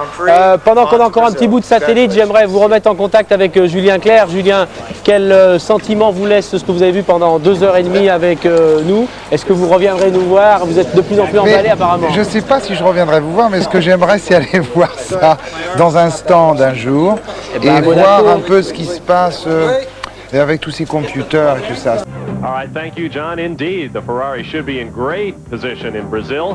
And we'll be coming to you in 2 weeks' time from Sao Paulo, March 24th.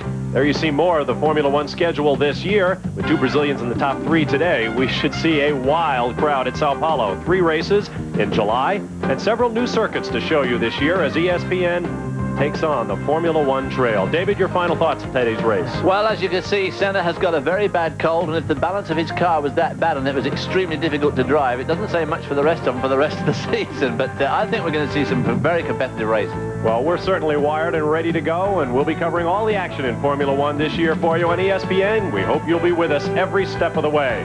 For David Hobbs, John Bizignano, and Rick DeBrule, I'm Bob Barsha. We hope you've enjoyed the United States Grand Prix from Phoenix. So long from the Valley of the Sun, Phoenix, Arizona.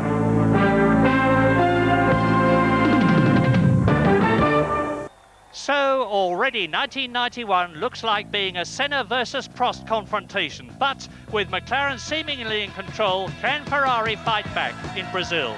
You can see for yourself in 2 weeks' time on Grand Prix.